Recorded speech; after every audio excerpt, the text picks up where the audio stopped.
Good morning, everybody, and welcome back to Table Wars Competitive. We've got another fun-filled episode for you today. We've got We Make Visuals. They're going to be facing off against a returning champion, Team Cloak and Dagger. So let's meet today's competitors. I am Victor today.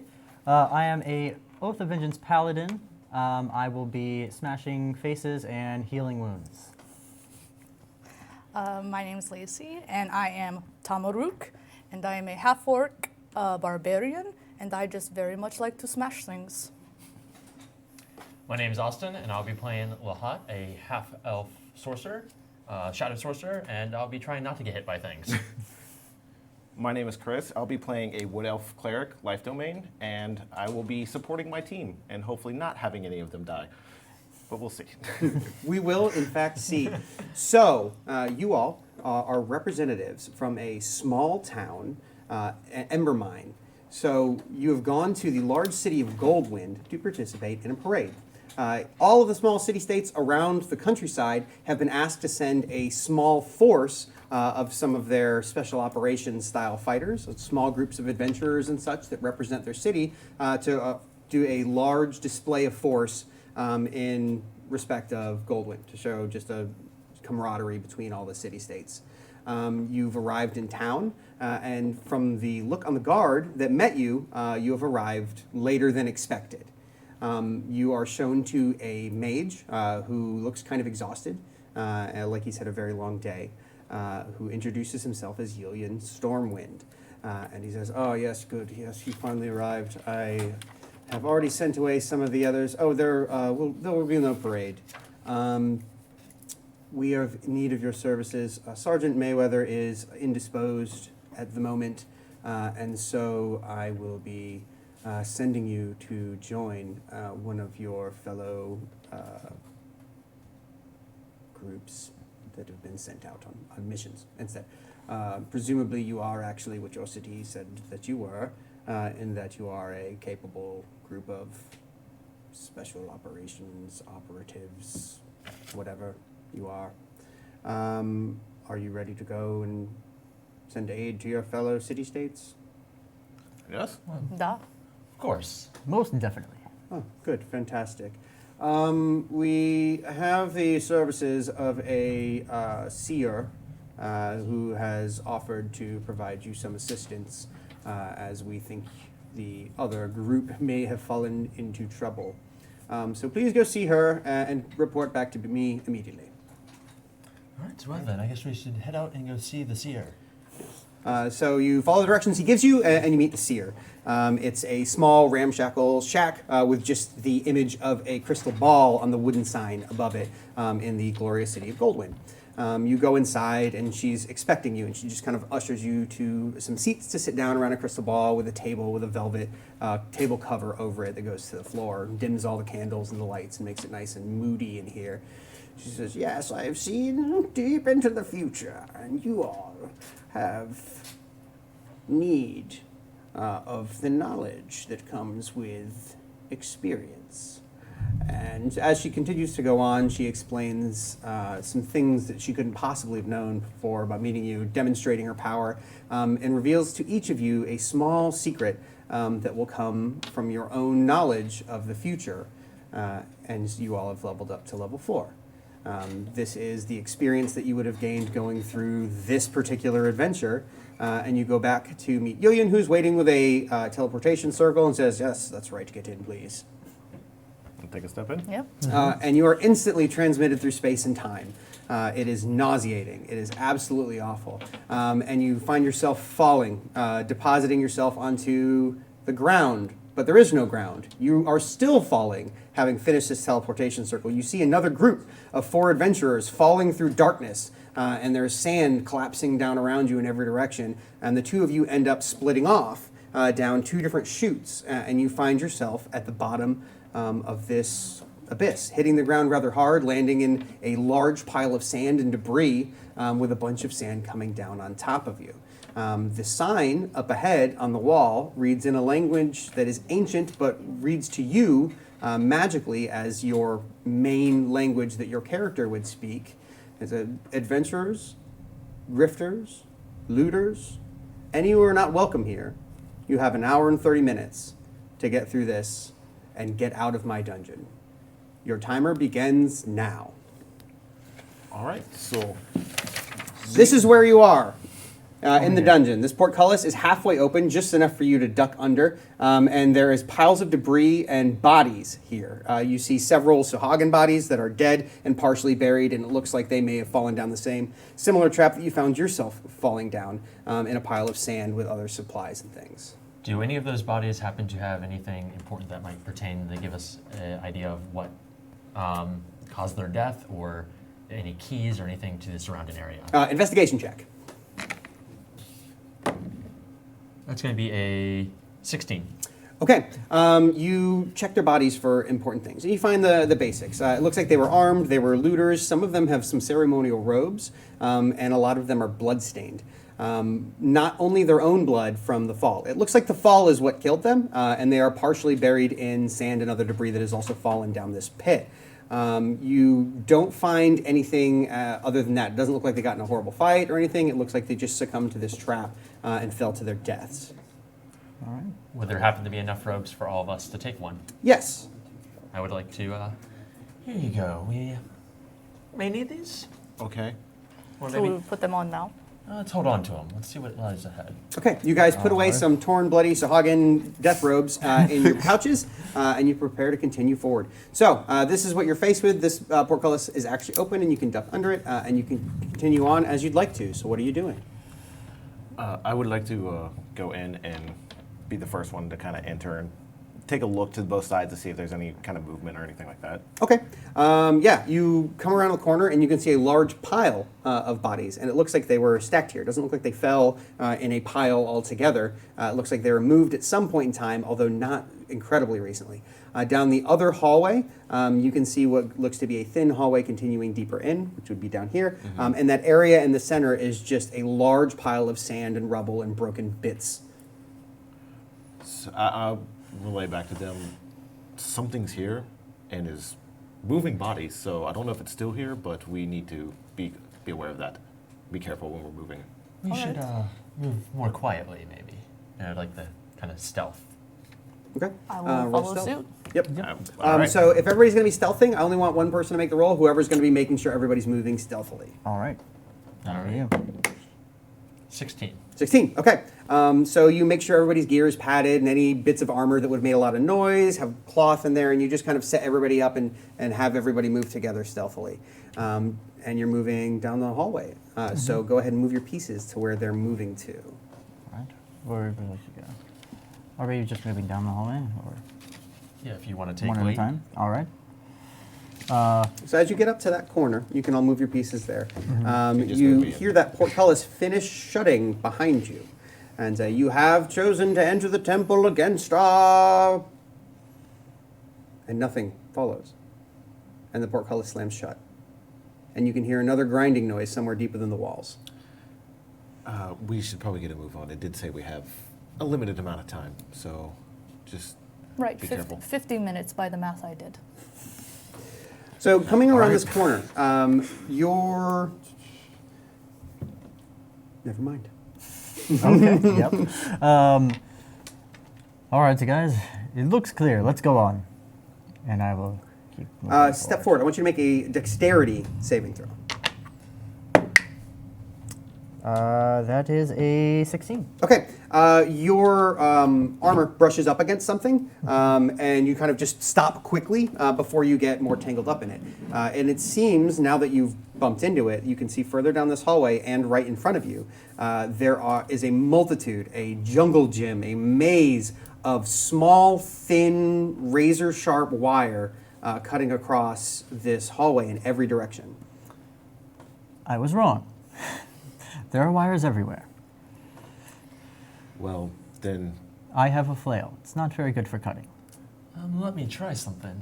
I will cast Mage Hand to see if I can use it to move any of the wires. Okay, the mage hand goes to grab the wire, and you can see it just like cutting instead of moving the wire. Like it's firmly affixed to the walls, Okay. and the 10 pounds of force isn't enough to move it, but it is digging into the hand. And you guys hear another sound somewhere behind you. It sounds like a large slab of stone hitting the ground and crushing a mass of bodies. Looking back, you can see a blood splatter and a wall where there used to be an open area and a pile of bodies. And you can hear the stone in the roof continuing to move in that direction. Yeah, so we should probably move. Right. Just I have saying. my axe. I could just cut through these wires if we want to go that path. You're up. Yep. There we go. I will step so back. I'm just like running through with my axe, trying to cut these wires out of our way. Okay, so I want you to make a attack roll. Okay. And how good you do on the damage is going to be how many wires you can cut through, because this is going to take time. There are a lot of these. 16.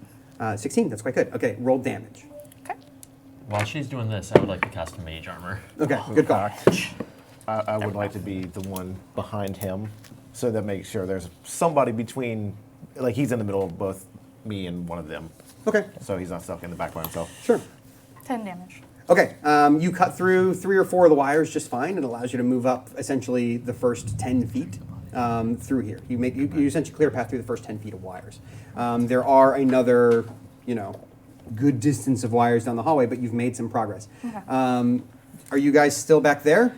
While they're going about cutting the wires down, I'm going to kind of tap him on the shoulder and come back and investigate the bodies, not get too close. Well, they're crushed, aren't they? They are. Oh, those are the ones that were crushed. Gotcha. Yeah, they were crushed, and now you can't see them as there's just a wall with a blood stain at the bottom there. We should just move forward. I'm Maybe not we'll- going to be like that. Just saying. We'll tag behind the party. Okay, how far behind? Put yourself where you are, and everyone roll initiative. All right. Give some rubble for cover. All right, hang on one step at a time. Here, I'm going to start. Victor, what's your initiative? 7. All right, Emerald. 9. All right. The hat. 14. And Angus. 7. Nice. We have one speedy one on the party. We're a little slow today. I'll be operating on initiative 10. Okay. All right, well then, the hat. Top of the round. All right. What do I see? So behind you, where the bodies were, you can see that wall where they were crushed recently by the ceiling, essentially. Above you, all the way up to this hallway, almost exactly where, I don't remember who blue is. That would be me. Okay. Directly above his head, you can see a large amount of dust coming down as the ceiling shakes all the way back to where that is. It seems like the mechanisms in the wall are about to move it again. From him back. Back, all the way back, yes. Up ahead is the razor wire, and there's a small pile of rubble by the wall at the back end of this hallway. All right. And none of this is shaken, just everything back. Yeah, the ceiling, everything back. There's a low Yeah. rumble going on everywhere, but what's moving right now is the Yeah. ceiling above him and back. In that case, I would like to move over and pull Angus back so he's not under the shaken ceiling. Okay. All right, you quickly pull him out of the way, which I'm sure he's very grateful for. Yes. Who's next? After that goes to you. Oh, okay. The ceiling above that comes down, crushing all the area where you were just standing, leaving you only a hallway here, moving forward with razor wire, and 10 feet of the razor wire has already been cleared.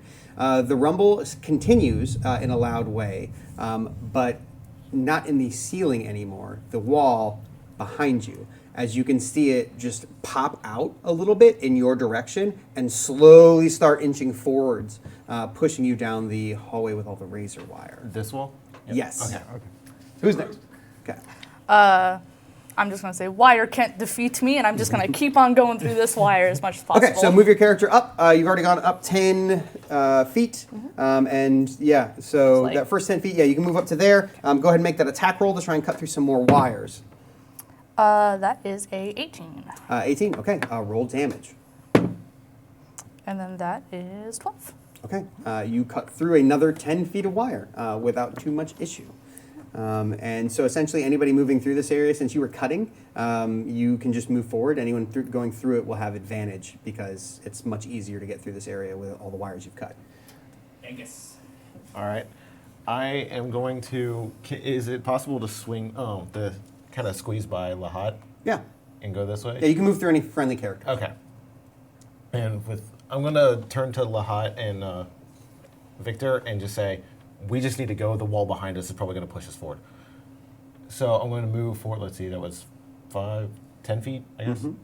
15, 20, 25. That's practically where I can Okay, get. so for every 5 feet you move, Yep. you're going to make a dexterity saving throw Okay. with advantage All right. because of the wires that have been cut. And from here to here, so 4 of them? Yep. Okay. That would be a non-natural 20. Okay. And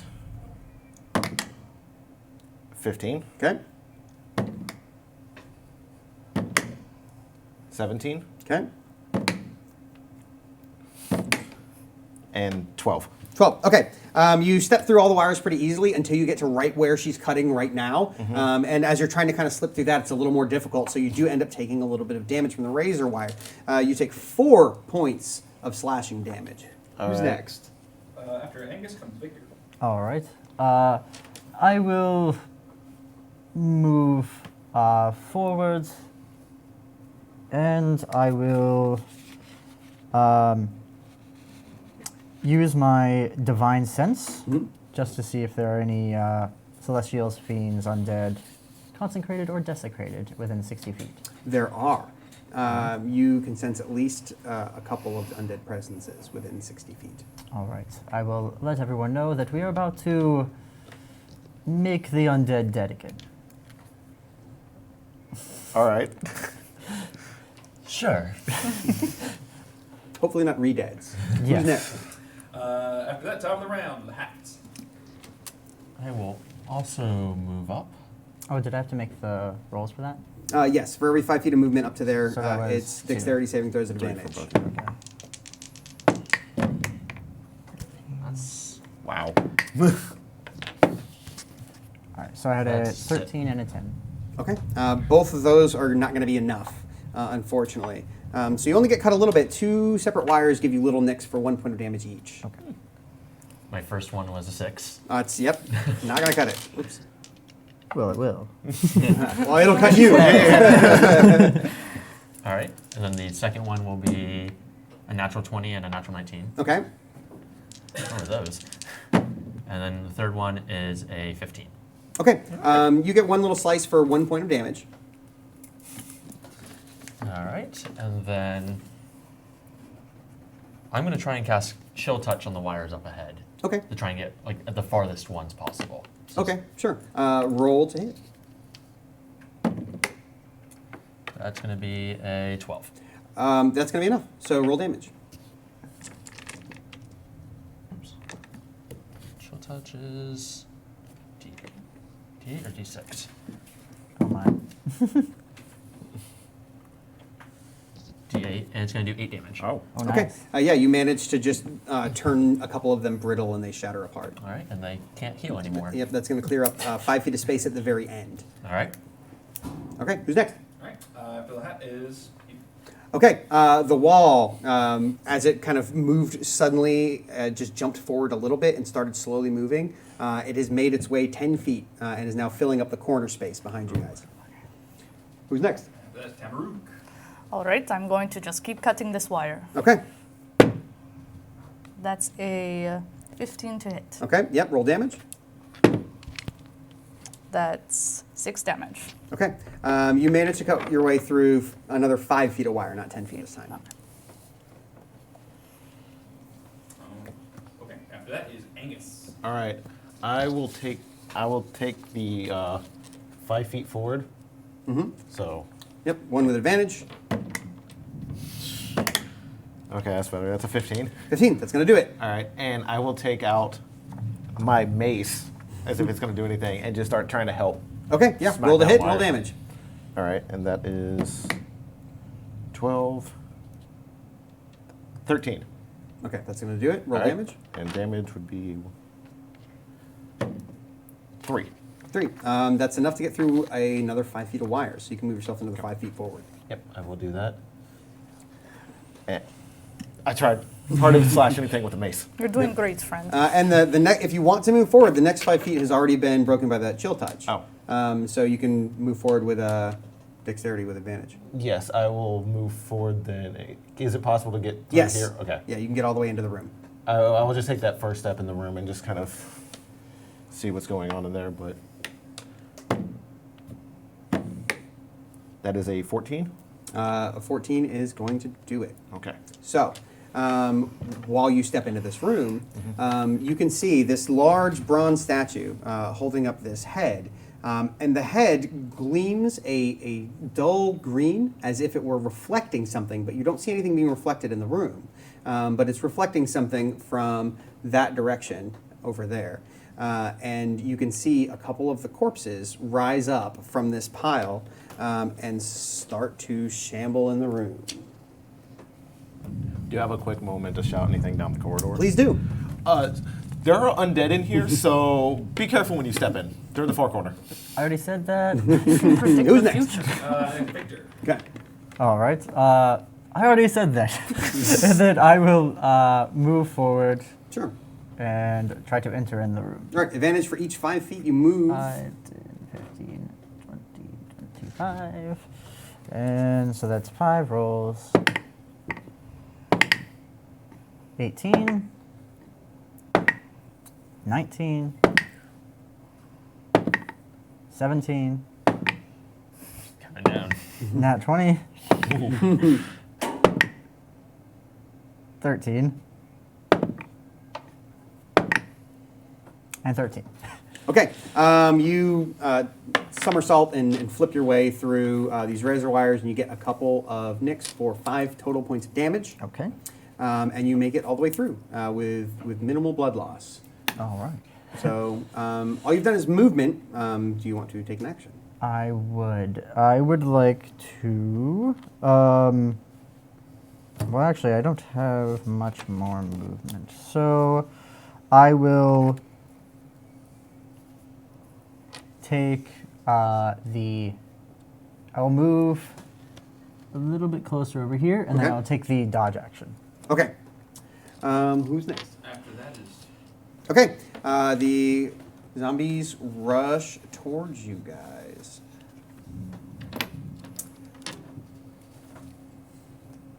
Uh-oh.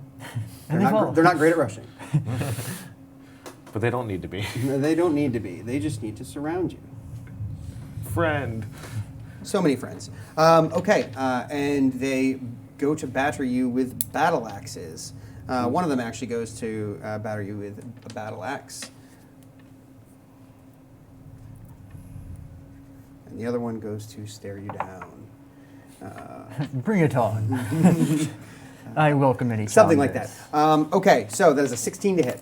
Fail. I have 18. Oh, I have your AC in front of me. I could have seen that myself. And the other one stares you down with a dreadful glare and hits with a 21 with its battle axe. So you need to make a wisdom saving throw. All right. 19. That's plenty enough. It tries to frighten you and fails miserably. I shall teach you how to frighten. But you do take 8 points of slashing damage. Okay. And 6 points of necrotic damage. Ow. Okay, whose turn? after Victor goes to top of the round. The hat. All right. So where the wire's covering up to here? One space past that, One yes. space past it. 1, Yep. 2, 3, 4. That's 20 feet of movement. And then you won't have to make the save if you move forward. Okay. Well, I'm going to keep the distance. So it's So yeah, 4 saves with advantage. It's going to be a 19, 16, 12, and a 8. Okay, you take 7 points of slashing damage as you cut yourself on 2 wires, and you have made it out of the wire nest. And you can see 2 zombies surrounding your friend. I will cast Chaos Bolt on the one closest. Actually, yeah, closest to me. Okay. So, oops. That's going to be a 17 to hit. Okay, that's going to do it. All right, so it's 2d8 and a d6 damage. So 2, 4, 7 points of damage. Okay. Its armor was already kind of in shreds, and you shred a bit more of it and strike home with your Chaos Bolt. And it does look like it damaged it, but he doesn't seem to be slowing down. And that is fire damage. Okay. All right, in that case, I will stay put. Okay. Who's next? Me? Oh, well, really? I just went. The wall. That's the wall. You go after the hat. I don't think. No, it was the you had the wall. wall after him. Oh, okay. We all have really low initiative. Yeah. But I mean, the zombies just went. You had the zombies. I thought the zombies and the trapper going at the same time. Yeah, but I mean, they just went. They went after me. Yeah. It was Tamaruk. Okay, then I guess it's Tamaruk. So, okay. Then yes, you're right. Sorry. Okay. I am up. All right, I'm going to move forward. Can I hear the battle kind of starting? You can. Okay, cool. So I'm going to get very angry that my friends are in trouble. You have to make that save twice, Twice, to okay. move up there. Okay, let me do that. Please protect me. It's a dex, so 17 That's going to do it. and 18. Okay. Okay, That's gonna so cut it. that was 10 of my movement. So then I'm going to get right up on this guy and hit him hard, I hope. That is a 19 to hit. That is definitely going to cut through this scrap armor. Yeah, max damage. All right, 16. 16 damage. You strike with your axe, and you hit home, and you feel like his diseased, rotted, re-raised flesh didn't take quite as much damage as it could have from that axe. Who's next? After Tamaruk comes Angus. All right. To help with everything going on, I will cast Toll the Dead Okay. on the one that's that Tamaruk was swinging at. Okay. So that is a creature save, a wisdom saving throw. Wisdom please. save. Okay. That is a 16. That succeeds. Okay. So it does nothing. And that would be the action I had. So I don't want to move because I'm already in the middle of everything. It might hurt. Yeah. I will stay put and be like, well, I'm not good at this right now. Nerves, I guess. Victor. All right. I will attack the one closer to my friends, so this one. Okay. And I will swing at it with my flail. Okay. That is a 8 to hit. That's not going to be enough. All right. And then I will use my bonus action because of Shield Master to try to shove the creature 5 feet away with my shield. Okay. That's going to be opposed athletics. All right. Oof. 13. Okay, you do. You shove it, and the statue is there, so it ends up kind of falling back over and laying over the base of the statue, 5 feet away. All I'm not right. gonna. I can't do that with Yes. the mini, but you get the idea. Yes. Would that move it out of my range? For... It will, but when a creature is forced to move out of your threat Okay. range, you don't get a reaction Cool, attack. cool. Gotcha. Okay. Who's next? After that, top of the round is Lahats. Okay. All right. Can I see both of the creatures from where I'm at? You can. All right. I'm going to cast. I'm going to do Hold Person and use Meta Magic to twin it. Okay. Hold person only affects humanoids, correct? Humanoids, correct. Okay. Are they the human bodies or? They are, but they're undead. Okay. Doesn't count as a humanoid? So I feel like you would know that. Yeah, that's Okay. not gonna work. In that case, let's not do that. And real quick, you said there was a green. There's a glow. It's not like a It's not line like or a- anything. Yeah, you can just see the reflection of a glow on the Okay. top of this, but you can't see where it's coming from. But it seems like it should be coming from where you guys essentially are. Okay.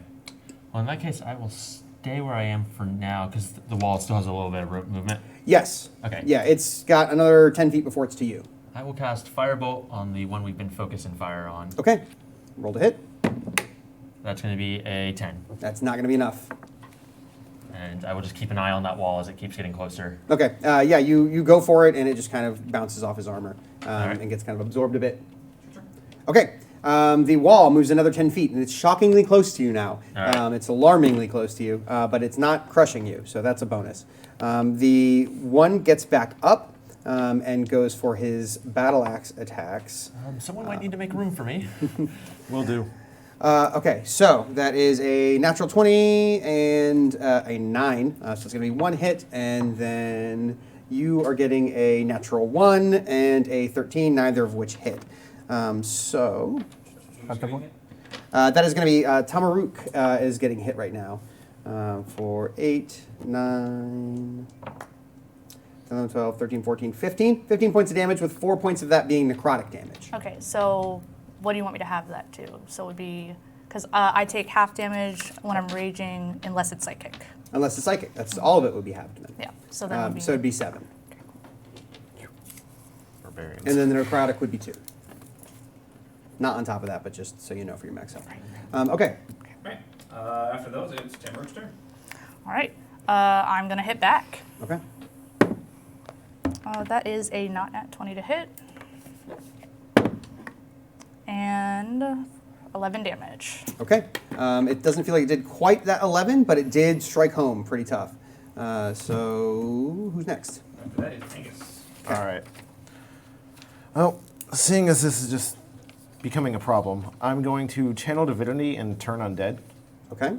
And they what and that is is the a description of that, please? as an action, all undead within 30 feet that can see or hear me must make a wisdom save. What's the DC? 14. 14. Okay. They've both failed. So what happens to them? If the undead fails, they are turned for 1 minute or until they take any damage. They move away, never within 30 feet of me, and no reactions or actions other than dashing. If they can't dash, then they may dodge. Okay. And there's something else as well. That's what it has on here. I think it's a higher level. Oh, I think Yeah. it's on here. Okay. Yeah. So, and with that being my action, I'm going to then move over to let room for Lahat to get in. Very And- kind. And I will. Well, he saves you, now you have to save him. All right. Okay. Am I next? That's it? Okay. Yeah, Victor next. Okay. I will use Lay on Hands on myself, Okay. and I will pump in 10 of the hit points. So I gain back 10. You channel Holy Light and give yourself some life back. Yes, please. And I will. That's a bonus action, correct? That's an action. Action. Okay. Yes, I'm so my mistaken. action for the Lay on Hands, and then as my bonus action, I will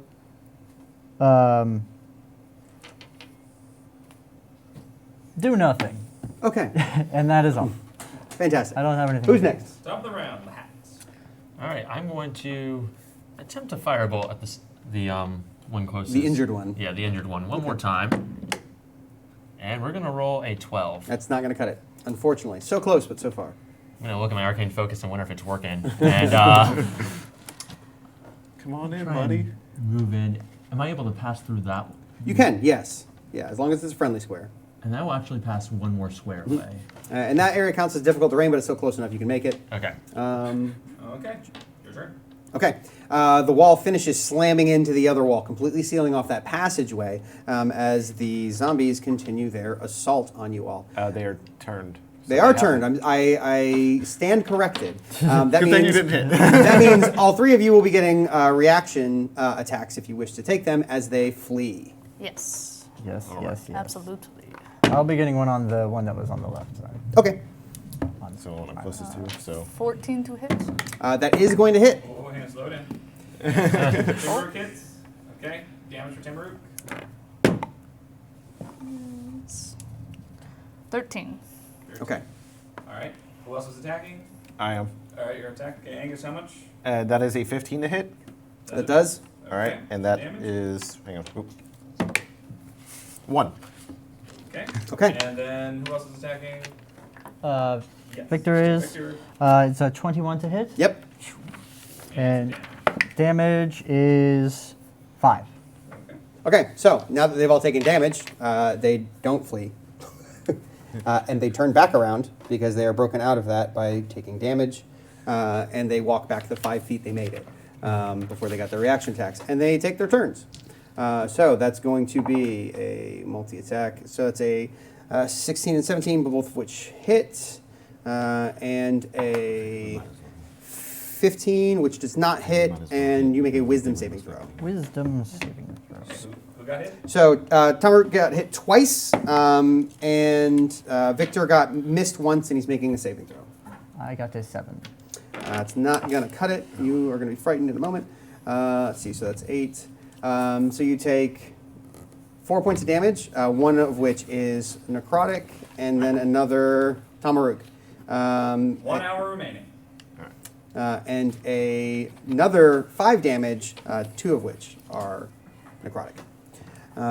Okay, and you failed your saving throw? Yes. Okay. I got a 7. So, Victor, you are frightened until the end of his next turn and paralyzed for the same duration. Okay. Okay, who's next? After that is Tamaruk. All right, I'm going to hit it again. Okay. That is a 15 to hit, A 15 hits. and that is 15 points of damage. Okay.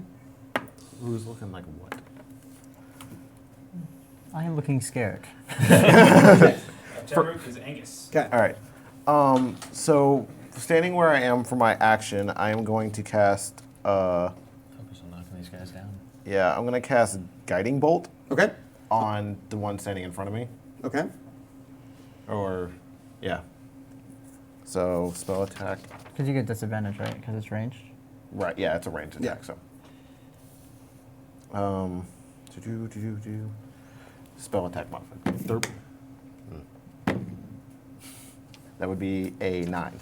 Nope, that's not going to cut it. All right, and for my bonus action, then I'm going to cast Healing Word on Victor? Victor. Thank you. I don't know. He wouldn't call you. Okay, a go hot ahead and for roll whatever the amount of healing, and who's Yep. next? After Angus, it'll be Victor. reason. 1d4. All right. With the 3. 3 points of healing I get, I will do nothing Oh, wait, because yeah, I'm you spend your paralyzed. turn paralyzed. Yes. Who's next? Okay, 1 second. So Victor's back up to 28, and then if Victor's paralyzed, it goes back top of the round lat. We're going to try a firebolt again. Again, focusing fire on the one that's closest to me. Okay. That's going to be a 21. Definitely going to hit. It finally worked again. You just just, need to got to switch- shake the arcane focus. Wait. We'll check its D10, and that's going to be 10 damage. Okay, Ooh, nice.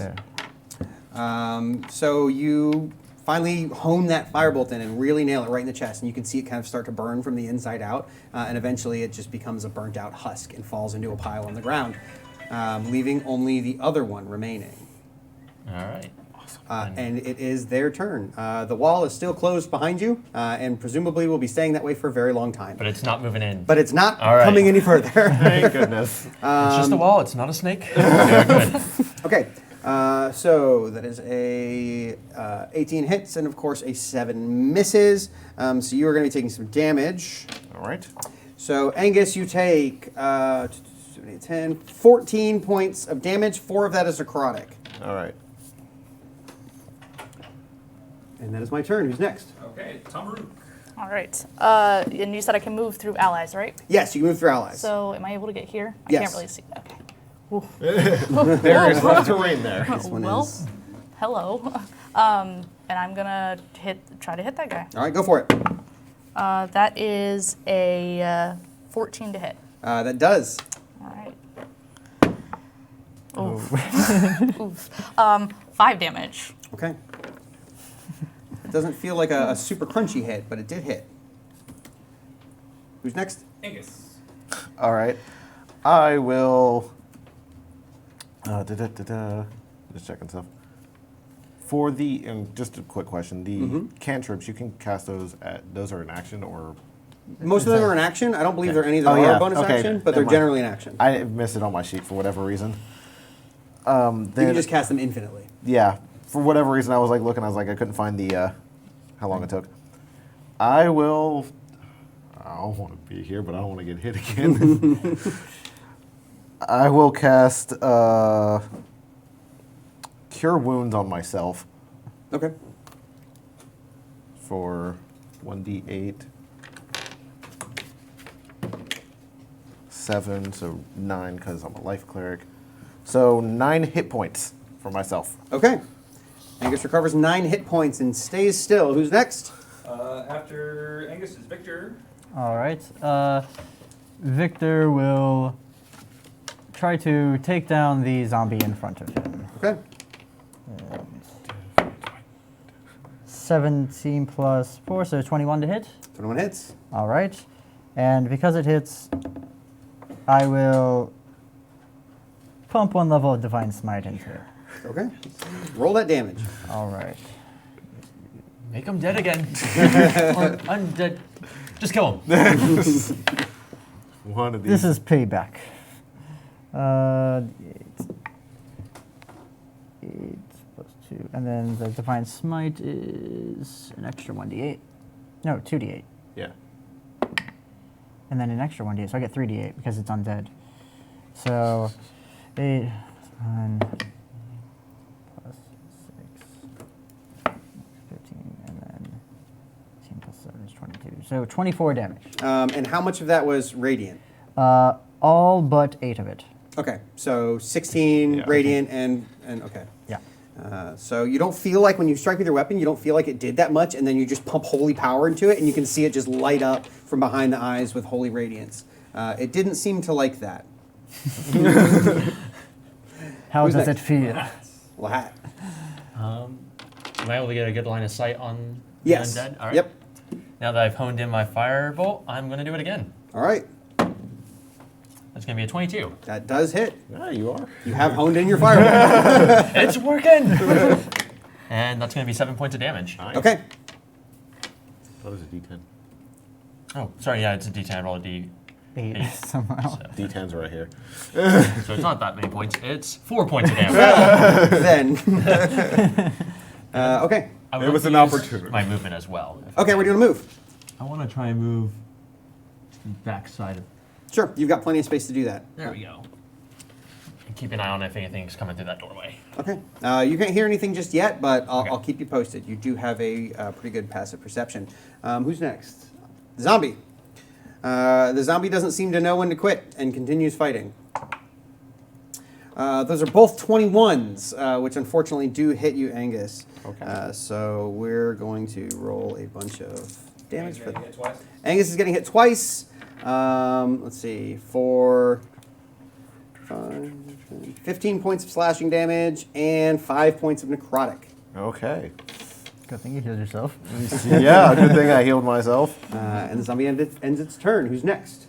They're doing just fine. After them, it is Tambarook. Going in for that hit. Angus, you're currently at 2, right? Yes. That is a 22 to hit, That definitely hits. and that is 10 points of damage. 10 points damage. You almost cut all the way through it, and it just kind of is being held on in the center by necrotic residue. Yeah, but it's not quite down yet. But it's very close. Who's next? Angus. Looking like the epitome of health here. You're doing just fine. Yeah, I hope so. I am going to. I'm going to cast Cure Wounds on myself again. Okay. D8, please. Thank you. Okay, that is 8 points of health. Keep going. And if I move, I'm going to be Very true. If you do, I can protect you. Well, I don't want to be here anymore because this hurts. So I'm going to take like a couple steps this way. Okay, I'm going to make a reaction attack. Yes. And I will use Oh. my reaction to use the protection fighting style to give the attack disadvantage. on him. Disadvantage. Okay. Counter reaction. So, unfortunately, the lower roll was a 12, which puts it at 17, Which still hits. which still hits. Dang it. So, I lied. close, but not close You enough. still move. You try to interpose your shield in thank between its battle axe, and it just barely makes it past. And it does 8 points of damage. One of that is necrotic. Okay. Who's next? Can I still After move? Angus is Victor. Oh yeah, you still moved. Yeah, Oh, okay, absolutely. yeah. You got out of his range. Okay, I didn't just want to make sure. Yeah. It's like a backslash or scratch. You get you're going. You said Victor? Slash in my case. All right, I will just smash it. Smash it. And with my flail, that is a 7 to hit. It's not going to cut it. I will shield smash it. Okay, yeah, you just kind of hit it with the flail, and it seems to bing off its head and go sailing off into the darkness, but it doesn't seem to have noticed that you've smashed its head. All right. So So then I would give it a shove. opposed athletics. Yes. I didn't do great. How'd you do? Not great. I got a 10. I got an 8. Okay, you got to push him with your shield, and you're just so disheartened by the lack of damage your flail just did that you didn't put it your all into it. Who's next? Another round, Lahat. Lahat. I'm gonna fireball him again. All right. Working on. I'm not doing You anything. do it like this. Oh. 8. And the torch on the wall lights up as it goes flying past the zombie. There, now you can see better. I thank you. Okay. That's gonna be it. Yeah, the zombie goes for some hits. It wants to get over to the cleric No. that was frightening it earlier, but there's somebody in the way. So that's going to be Indeed. Victor. Get a couple of attacks. One is a natural 20, and the other one is a total Every time 21. I've gotten it, it's a natural 20. So that's painful. Indeed. Okay, so that is 9 points of necrotic damage and 13 points of slashing from the crit. Okay. Yeah, that's damage. And 9 points of slashing and 3 points of necrotic from the regular hits. I am down. Okay. All right. Victor is down, and the zombie seems maybe pleased with itself. Can't tell. Who's next? All right, top of the round. Oh, sorry, no, that was the zombie. Sorry, Tomaruk. All right, I'm going to hit this. That is a 22 to hit, That does hit. I need to use that dice.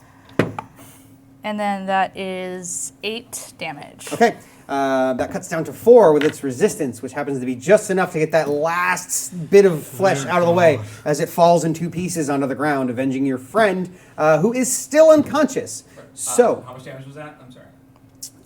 8. yeah. All right, thank you. So, now, we're going to go out of initiative. What is everyone doing? I am going to cast Cure Wounds at 2nd level on our paladin friend here. Okay, go ahead and roll it. Thank you. Let's see, that's 1d8, 4, 8, and making sure. Plus, 2 plus a spell level, so that'd be 2. 12. Awesome. All right. I would like to take a look at that doorway, make sure there's no traps, and then Thank you very much. see what's out. Roll investigation. That's going to be a 16, I believe. Yep. No, sorry, 13. Okay, you check out the door. You don't find any obvious tripwires or mechanisms or anything that seems to be an opening or otherwise receptacle for any kind of damage or whatever. So you haven't noticed anything strange about the door. You do notice something strange about the room that you're in that now that you're not as focused on the combat, the ceiling does seem to be lower than you remember. And when we first entered, Yes. I think we have a little time here. Let's move along. Let's Ready grab to what we move can get forward. and move on out. I'll try to use Divine Sense as an action again. You do not sense any of those things within 60 feet. Okay. Oh, Good. that's a positivity. There is a strange faint aura that you sense nearby, Okay. but it doesn't feel like an undead creature. But there's something undead adjacent nearby. Gotcha. I will go ahead and cast Detect Magic Okay.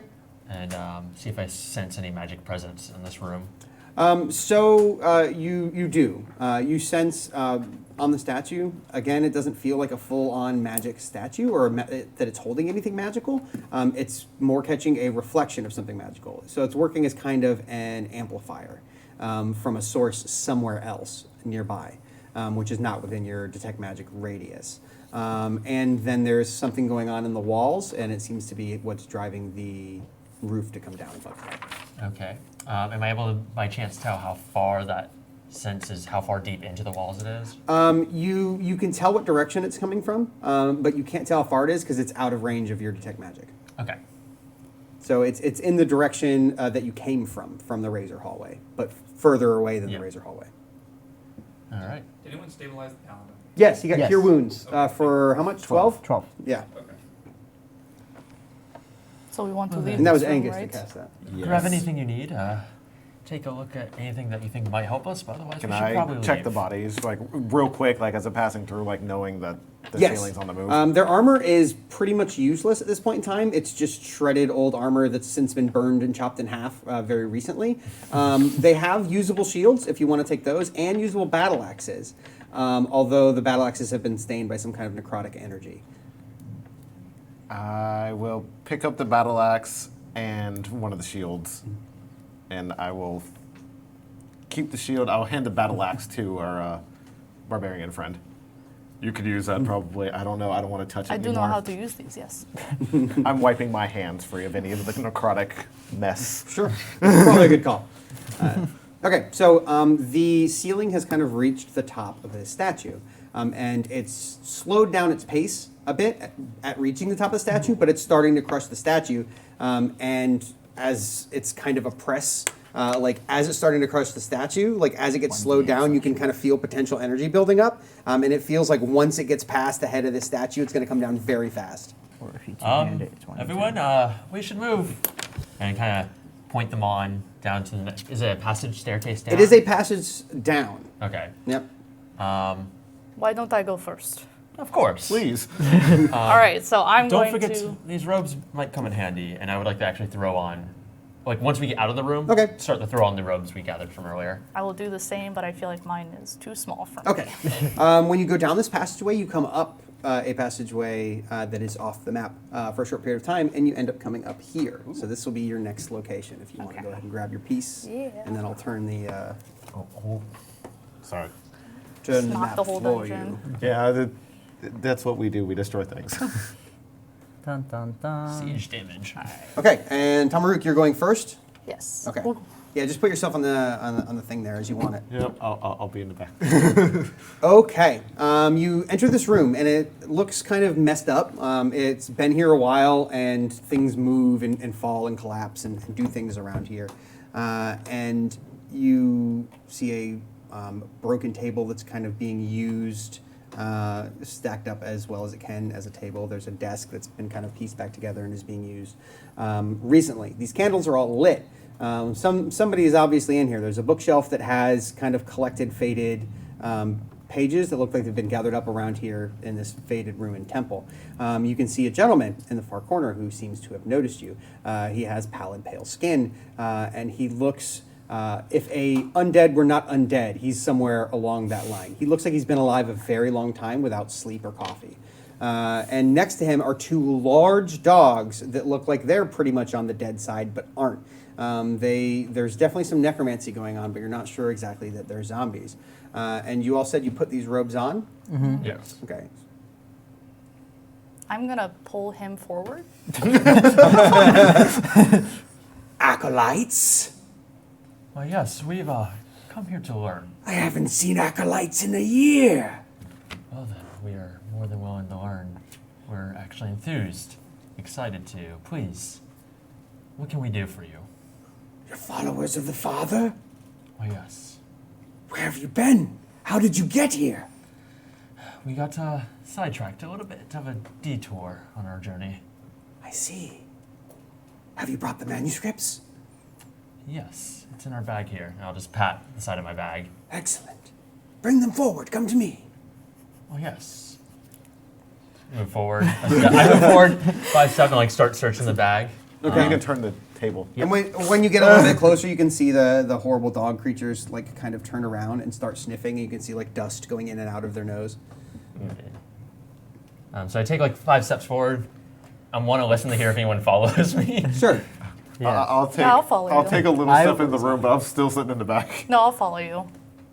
Okay. Bodyguard style, So what are you all doing? He's just kind of waiting at this moment. All right, I'll continue.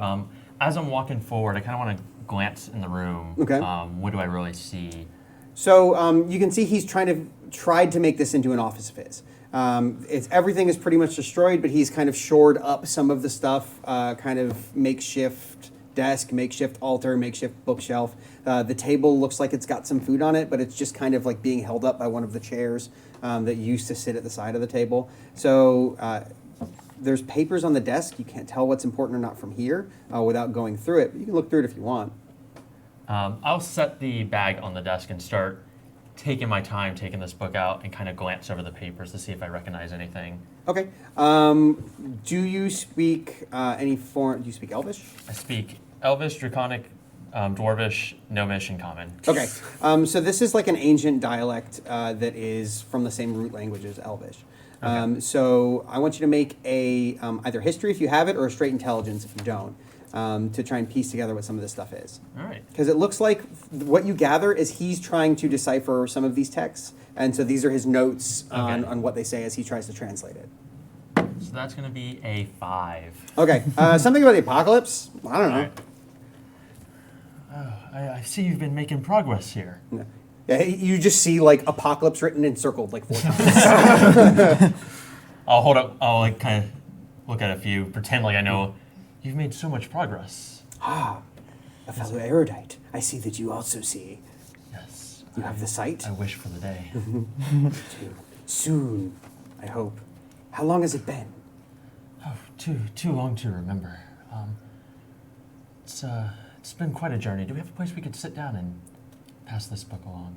Oh, yes, I have guest rooms. And he motions kind of behind him a little bit, and you can see down the hallway. You can't see these other rooms, but you can see what is essentially a old jail cell / torture chamber. Okay. Can I make an insight check on him? Yes. Yes. 5 stars. Here, I have some place for you to sleep in this jail cell. It's fine. Oh, My God. friends never leave. That is a 12. Something's off with this man. He doesn't seem like he's all there. You can't quite piece together whether he's telling the truth or lying, but you know, he's off his rocker a bit.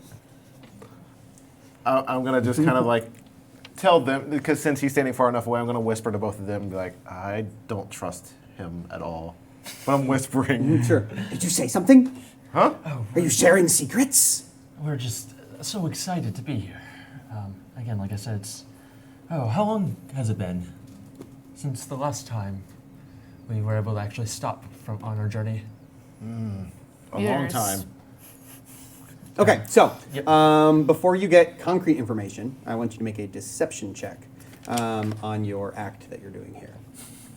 Act? What act? This is all legitimate. On your Yeah, act funny. that you're doing here. And English, just real quick, you're still at 2, right? Yes. That's what I thought. All right. Well, Yeah, they hurt. That's going to be I know. a 23. That's quite good. My So first call. he's like, well, I'd love to hear more about your journey. I've been in here for Yes. 300 years, Oh, my. waiting for the day. It's almost here. I can feel it. Can you feel it? It shakes through my bones every night. Yep. I can feel it as I'm sitting there like trembling or whatever. Just like, I'm very like just worn down. Just like, it's a long journey. I can see that you've spoken to a seer. Yes, she led us here. She? Was that not too? Were we fooled? You were fooled? And I cast hold person on him. The ruse is up.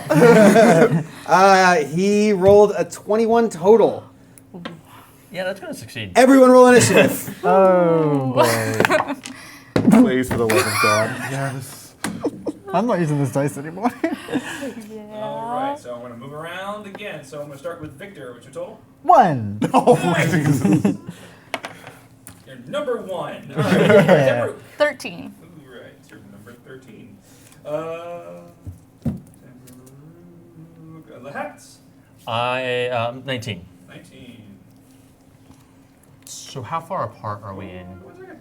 distance? Because I guess we were moving Each one of up. those tiles is 5 feet. No, I mean like when we were moving up to show the room. Oh, you got to 17. the desk, which is where you were going through your stuff and talking to him. Okay. If anyone else has moved in that time, I followed you like a bodyguard. yeah, so put can your you put me character up with there. And when did they go? 16. 16. I'm gonna kind of stand by my paladin friend, looking at him kind of like bloody in the face, just like, yep, it's I fun. think you're both Okay. looking Are bloody. we top of the round? Top of the round. Okay, the I only hats. have the 12. All right. Trying to see. I'm going to use 2 sorcery points to cast darkness. Okay. Let's see. So it's a 15-foot radius. Sure. I want to get it so it pretty much ends right in front of me. Mm-hmm. And then reaches back there. Okay. And then, so this is magical darkness, but I can actually see through it due to spending the sorcery points on it. Okay. So I'll make note of that. And then, since they can't see us, hopefully, I'm going to move back Okay. and take cover by the table and pass. Fair enough. Okay. Then it goes to Angus. All right. As a bonus action, I'm going to cast Spiritual Weapon. Okay. Where? I'm going to put it. There's place around this table, correct? Mm-hmm. I'm going to put it right here in front of. Oh, you. No. I'll just put this little guy there. He's your spiritual weapon. Okay. I didn't realize it was What is your spiritual weapon? Bless you. Huh? What is your spiritual weapon? Oh, I'm going with the like a mace. Okay. Just carry it around. Okay. And what are you doing for your? That was your bonus action, right? Yep. And as an action, can I equip the shield? Yeah. Yep. I'm going to put that on. Fair enough. You can do that as part of an action. Do you want to take Okay. the dodge action as well? Yes. Okay. Okay. Do you not have any spells? Okay. You hear see howling him. and barking from No, within you the can see. darkness. We're not in the darkness. And we are going everything to you give them perception checks. They both did quite well. So the dogs come running out of the darkness. Two-headed, horrible dogs come coming out of darkness. One charges towards your spiritual weapon, which I believe gets an attack when it gets in range. Yes. The other one charges this way. I think so. Is it the books? Spiritual weapon? Yeah, I want to be sure before I just say yes. Don't exactly play clerics often. Well, you're learning trial by fire today. Yeah, I figure that. Spiritual weapons. Okay, I'm going to One finish D8. their turn while you figure that out. Yep. Okay, so they're going to make attacks. They're going to make several bite attacks. So plus 4, that's 21 and an 11. So it's going to be one hit, one miss. And you are not raging yet, correct, on Tamaru? Correct, not raging. No, I cannot. Okay, and you're going to make a Constitution saving throw, Tamaruk. Oof. You take 4 points of piercing damage. DC's 12. Okay. I did not pass that. Okay, so you are poisoned. It's actually a disease. If you have advantage versus disease, you would have that. I didn't tell you sooner. So you are poisoned. You have the poisoned condition, and you will have that condition for 24 hours until it's cured. And then moving past the spiritual weapon. Yeah, I can only make an attack action. Yeah, it gets the attack, which will hit it. Oh, But it will? yeah, if it does. Oh, no, like when I cast it, I can make an attack with it at that point, but I cast it before. Isn't it also when they move into range, or is it when they end their turn there, or is it No. on your turn? It's on my turn. I can use an Oh, action. okay, cool. Yeah. Well, thank you for clarifying that. Yeah. So, You can use a bonus action to attack with it. I can Yeah. make a bonus action to move. Lahat, you get attacked twice, neither of which hit. A dog is biting at you, kind of right in front of you, out of the darkness.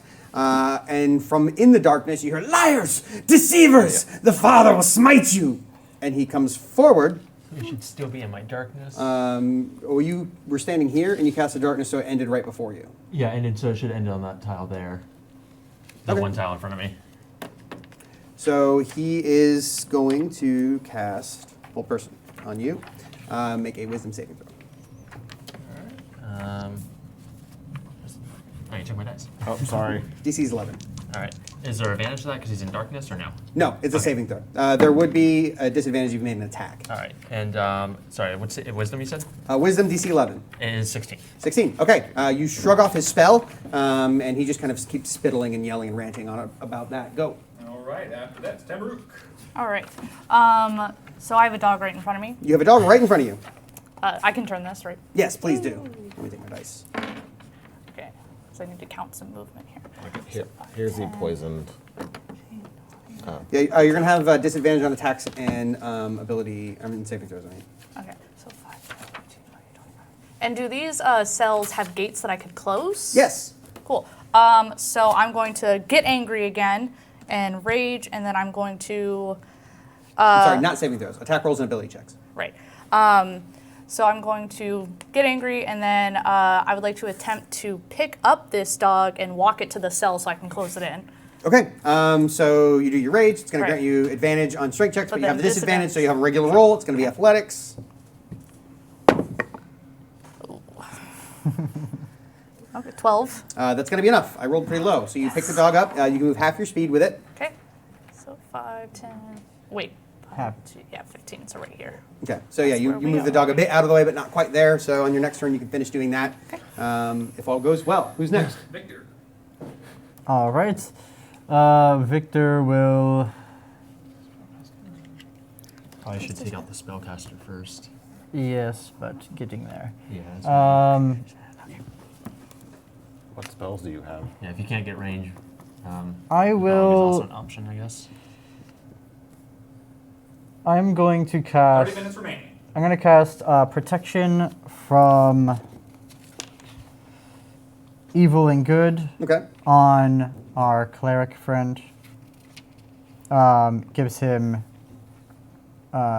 immune to fear, charm, and possess from all the undead and fey fiends, etc. They also get disadvantage on attacks against him. It's a concentration for 10 minutes. And then I will move here and use my, what is it, Abjure Enemy on the, oh no, that's an action, never mind. I will use Vow of Enmity on him.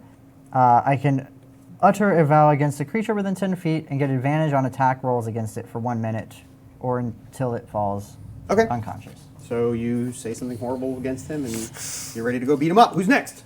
After that, top of the round, hats. All right. I'm going to, in that case, move through to get around to the other side into the darkness. And then I'm going to cast Chaos Bolt and use my remaining 2 sorcery points to twin it. Okay. Is that an attack roll or a saving throw? It is an attack roll. Okay, so since he's in darkness and cannot see, and you can see through the darkness, you'll have advantage on that attack against him. And on the dog as well, if you want to use the dog in the darkness. But if you hit the dog out of the darkness, you won't have advantage. I'll hit the one in the darkness since I'll have advantage on both. Okay. So make a range. Whoops. So for the wizard first, Okay. it's a 23. Oh, shame, that misses. Oh, well, we're in No, trouble. that definitely is. And so for damage for that one is 2d8 and a d6. Okay. So it's going to be 7, 6, that's 13 plus 2. So it's going to be 15 damage of... 15 force damage. Okay. Traitors! I'll flay you alive! If I stay quiet, he can't find me. And then on the dog, Okay. that's going to be a 14 to hit. Okay, that does. All right. And that's going to be 7, 3, 14 damage Okay. of what element type? Of poison damage. Okay. And that will be my turn. Okay, who's next? Angus.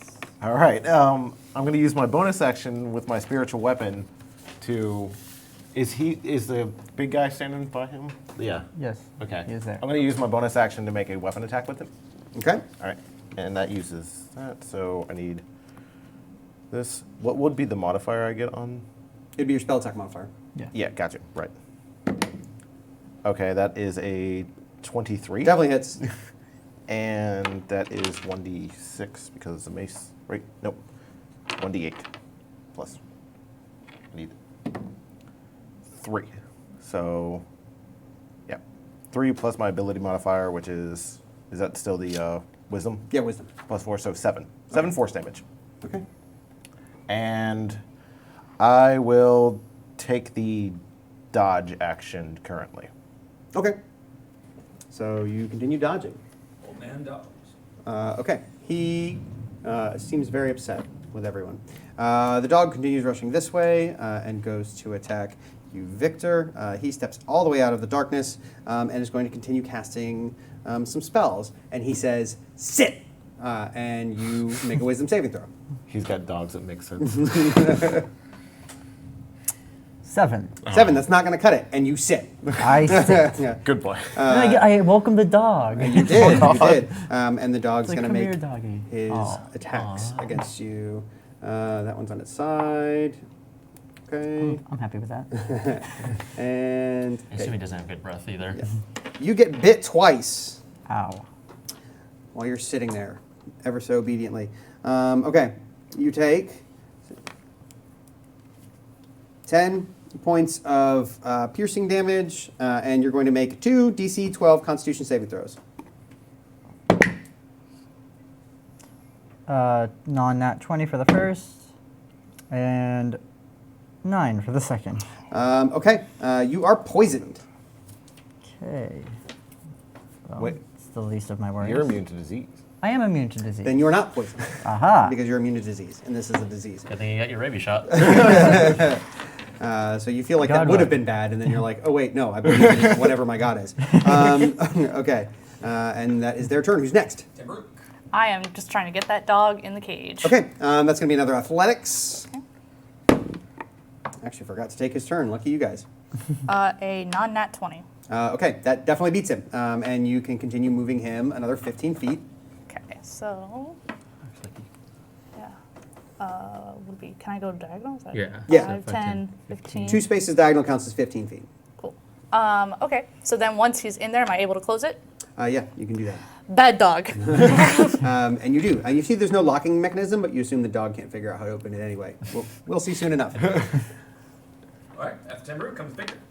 All right. It's the mastermind. I will attack this dog. Okay, attack the dog. Well, first I will get up, then attack the dog. Fair enough. So half your movement to get up, and then you yes. can attack the dog. That is a 7 to hit. And that's not going to do it. I will shove down the stairs. Shove him down the stairs. That's a cool idea. Okay, opposed athletics. Okay. He did pretty good. 12. That's not going to do it. He's seen these tactics before. He's not fooled. All right. In that case, I will keep rotating around the room, and from behind in the darkness, I'm going to cast Chaos Bolt on our new Necromancer friend. Okay. So you have advantage still. So that's going to be a 16 to hit, That does. and then Oh, I had to make a concentration check against. Oh, that yes. dog. I forgot you were concentrating. Me too. I took 10 points of damage. that's going to be It's 16 points 14. of damage Okay. of fire. Why? And then you just see him fall over in the darkness, which none of the rest of you see, but you hear, you know a death gurgle when you hear it. Who's next? He's dead. My God, I'm ready. All right. Well, I'm gonna make a. Is the dog within range of my spiritual weapon? Because I think it was here. Yeah, it but- was on the same spaces. I believe you can move it anyway, can't you? Yeah. Yeah, but that's as a fine. bonus action, and as a bonus action to attack. I don't know if You I can Okay. move and attack in the same motion. Okay. Damn. Then I will move it close to the dog if I need to, and make an attack with it. Okay. Roll the hit. All right. That is 16. Yes, that hits. All right, and then this is a 1d8. Yeah, you can move up to 20 feet and attack a creature within 5 feet. Okay, yeah, I wanted to be sure because the way I read it was. That's okay. I got it right here. That is 5 force damage, Okay. Who's next? and I'm going to take the dodge action myself then. Good call. Okay. Old man dogs. Okay, the dog that you have just been hitting is not happy about that. That's still going to hit, but you avoided the critical. Okay, well, I do have, since I put the shield on, that raised my AC, correct? Yes, it did, but it was a 22. Oh. I rolled a natural 18 and a natural 20. Well, Yeah. he Boy, had dodge, these don't and use I shields gave for him. that. Is the thing undead, fiend, or anything like that? It is, but there's no such thing as double disadvantage. Okay. Yep. Okay, and the second attack is going to miss. But you did get hit once. Luckily, it wasn't the critical. It could have been. Yeah. So that's going to be 6 points I'm of down. piercing damage, and also Constitution saving throw. Yep. Constitution saving throw. That would be 9. Against 11. disease, if that matters. That is just enough to not be poisoned. But you are unconscious. But you are Yay. unconscious. And the other dog is going to try and bite you through the gate because you haven't moved away from it yet.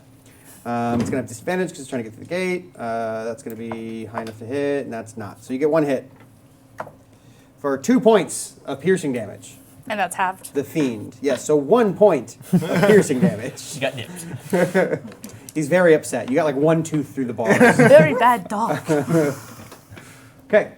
Okay. After them, it is Tamaruk's turn. All right, I'm going to move away from the dog this time.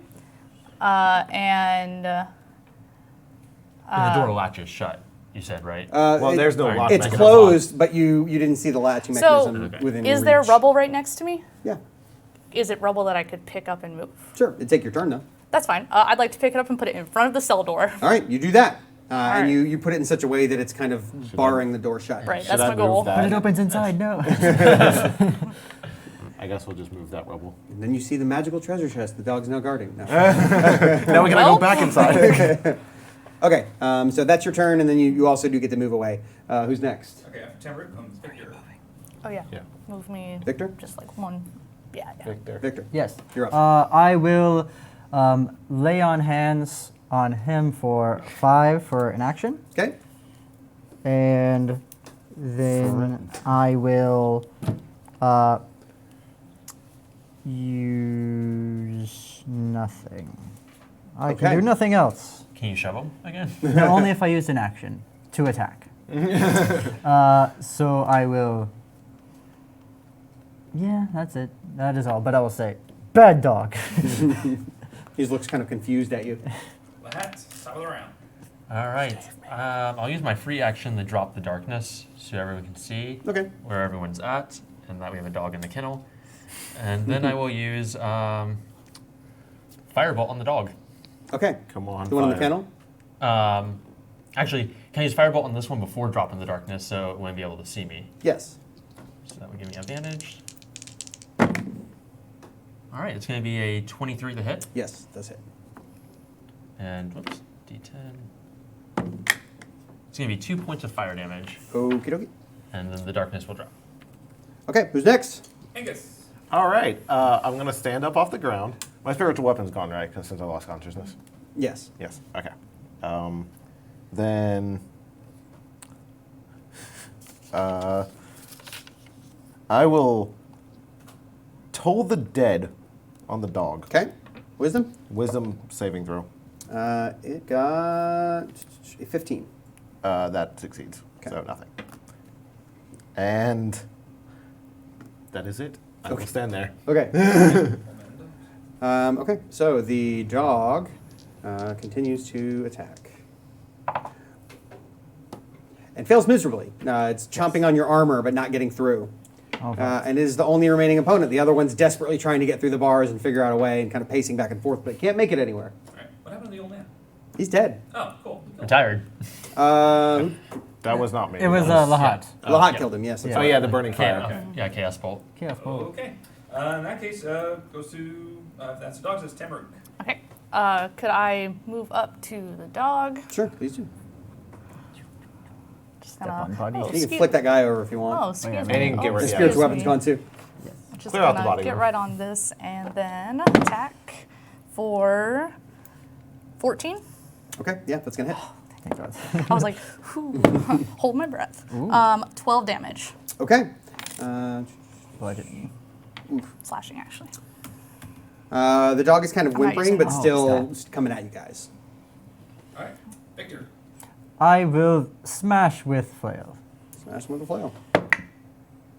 Finally, 18. 18 definitely hits, yes. All right, and just because I will pump Divine Smite. Okay. Bad idea. Yeah. It's like I don't hit often, but when I do, I will D8. 3. So it's going to be 5 bludgeoning and then 5, 6, 10 radiant. Okay, you just kind of smash him into the side of the wall, and he crumples down into a pile and doesn't get back up. So you can just kind of hear the other dog barking behind the jail cell. And I But, will say, and stay. and he does. You guys hear a sound deeper within the area, up ahead of the only direction to go past the jail cells. It sounds kind of like if you've ever been in a mine when they break through a new wall. Ooh. Okay. Well, let's rush. I'm going to quickly just grab all the papers and scoop them into my book. Okay. And, I can take the lead again. all right, as you do that, can I check the wizard, necromancer, the man? I will. Yes. Can I assist with that? Yes. Okay. So make an investigation with advantage. going to be a 25. Okay, so you just kind of stand over him, like, oh, make sure you check his Sorry, left 20. pouch, and you find some stuff. You find a couple scrolls, a couple empty pieces of parchment, and then supplies for writing. But the most noticeable thing that you find is you find a potion that you immediately recognize as a potion of healing. All right. So you find a potion of healing. I'm going to hand that to you. I'm gonna Hold on pat to you on the this. shoulder. You might need this. Yeah. I would pat you, but I'm afraid I might hurt you. All right. And continue on with the group. So I moved this out of the way already. So can we just? I'm moving forward. Yeah, you can just walk over it. Okay. Yeah. I'm sorry, real quick, with the detect magic, 15 minutes. was there anything else in that room that really... In that Right. room, no. Okay. Oh. So yeah, I'll move along with the rest of the party. Yeah. Yes. Who was for? And detect magic is active for 1 minute or 10 minutes? 10 I don't minutes. know. Okay, so you still have it active then, because I don't think you've taken any damage. Okay, so moving forward, you guys go just Okay. past these jail cells. You want to check them out, or what? No, let's keep moving. Yep. Keep moving. Okay, you keep moving. You can move all the way up to this doorway then. Okay. All the way. I'll let you guys move. Before we enter... Yeah, I still don't enter yet. Any magical presence of anything yet? That's a good question. Yes, there is. You notice a faint enchantment aura coming from the area of that statue up ahead. Okay. Alright. I'd like to check the doorway, make sure there's no other wires or fallen walls, Okay. ceilings, Investigation. floors. And then I will divine sense again. Okay. That's going to be a 23. Okay. You don't find any traps, but you do find that this, much like the other doors previous, are designed to cut off after a certain amount of time has passed. So you get the feeling the ceiling's going to come down behind you as well.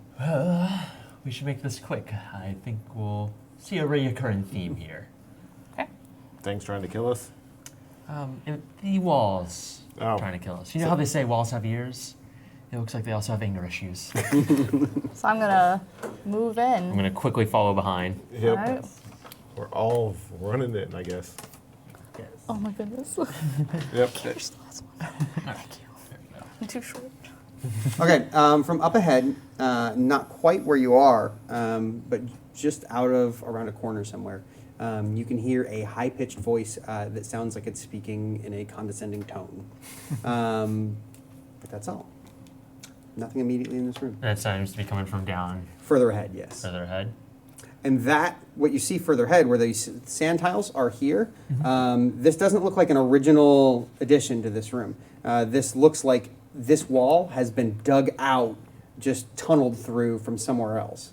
And it just kind of comes into here and luckily goes into that grating down there. And you can see a pile of rubble where it looks like that grate used to go to something else. It's just the remnants of this wall now. Okay. Do you want me to go see who's in there?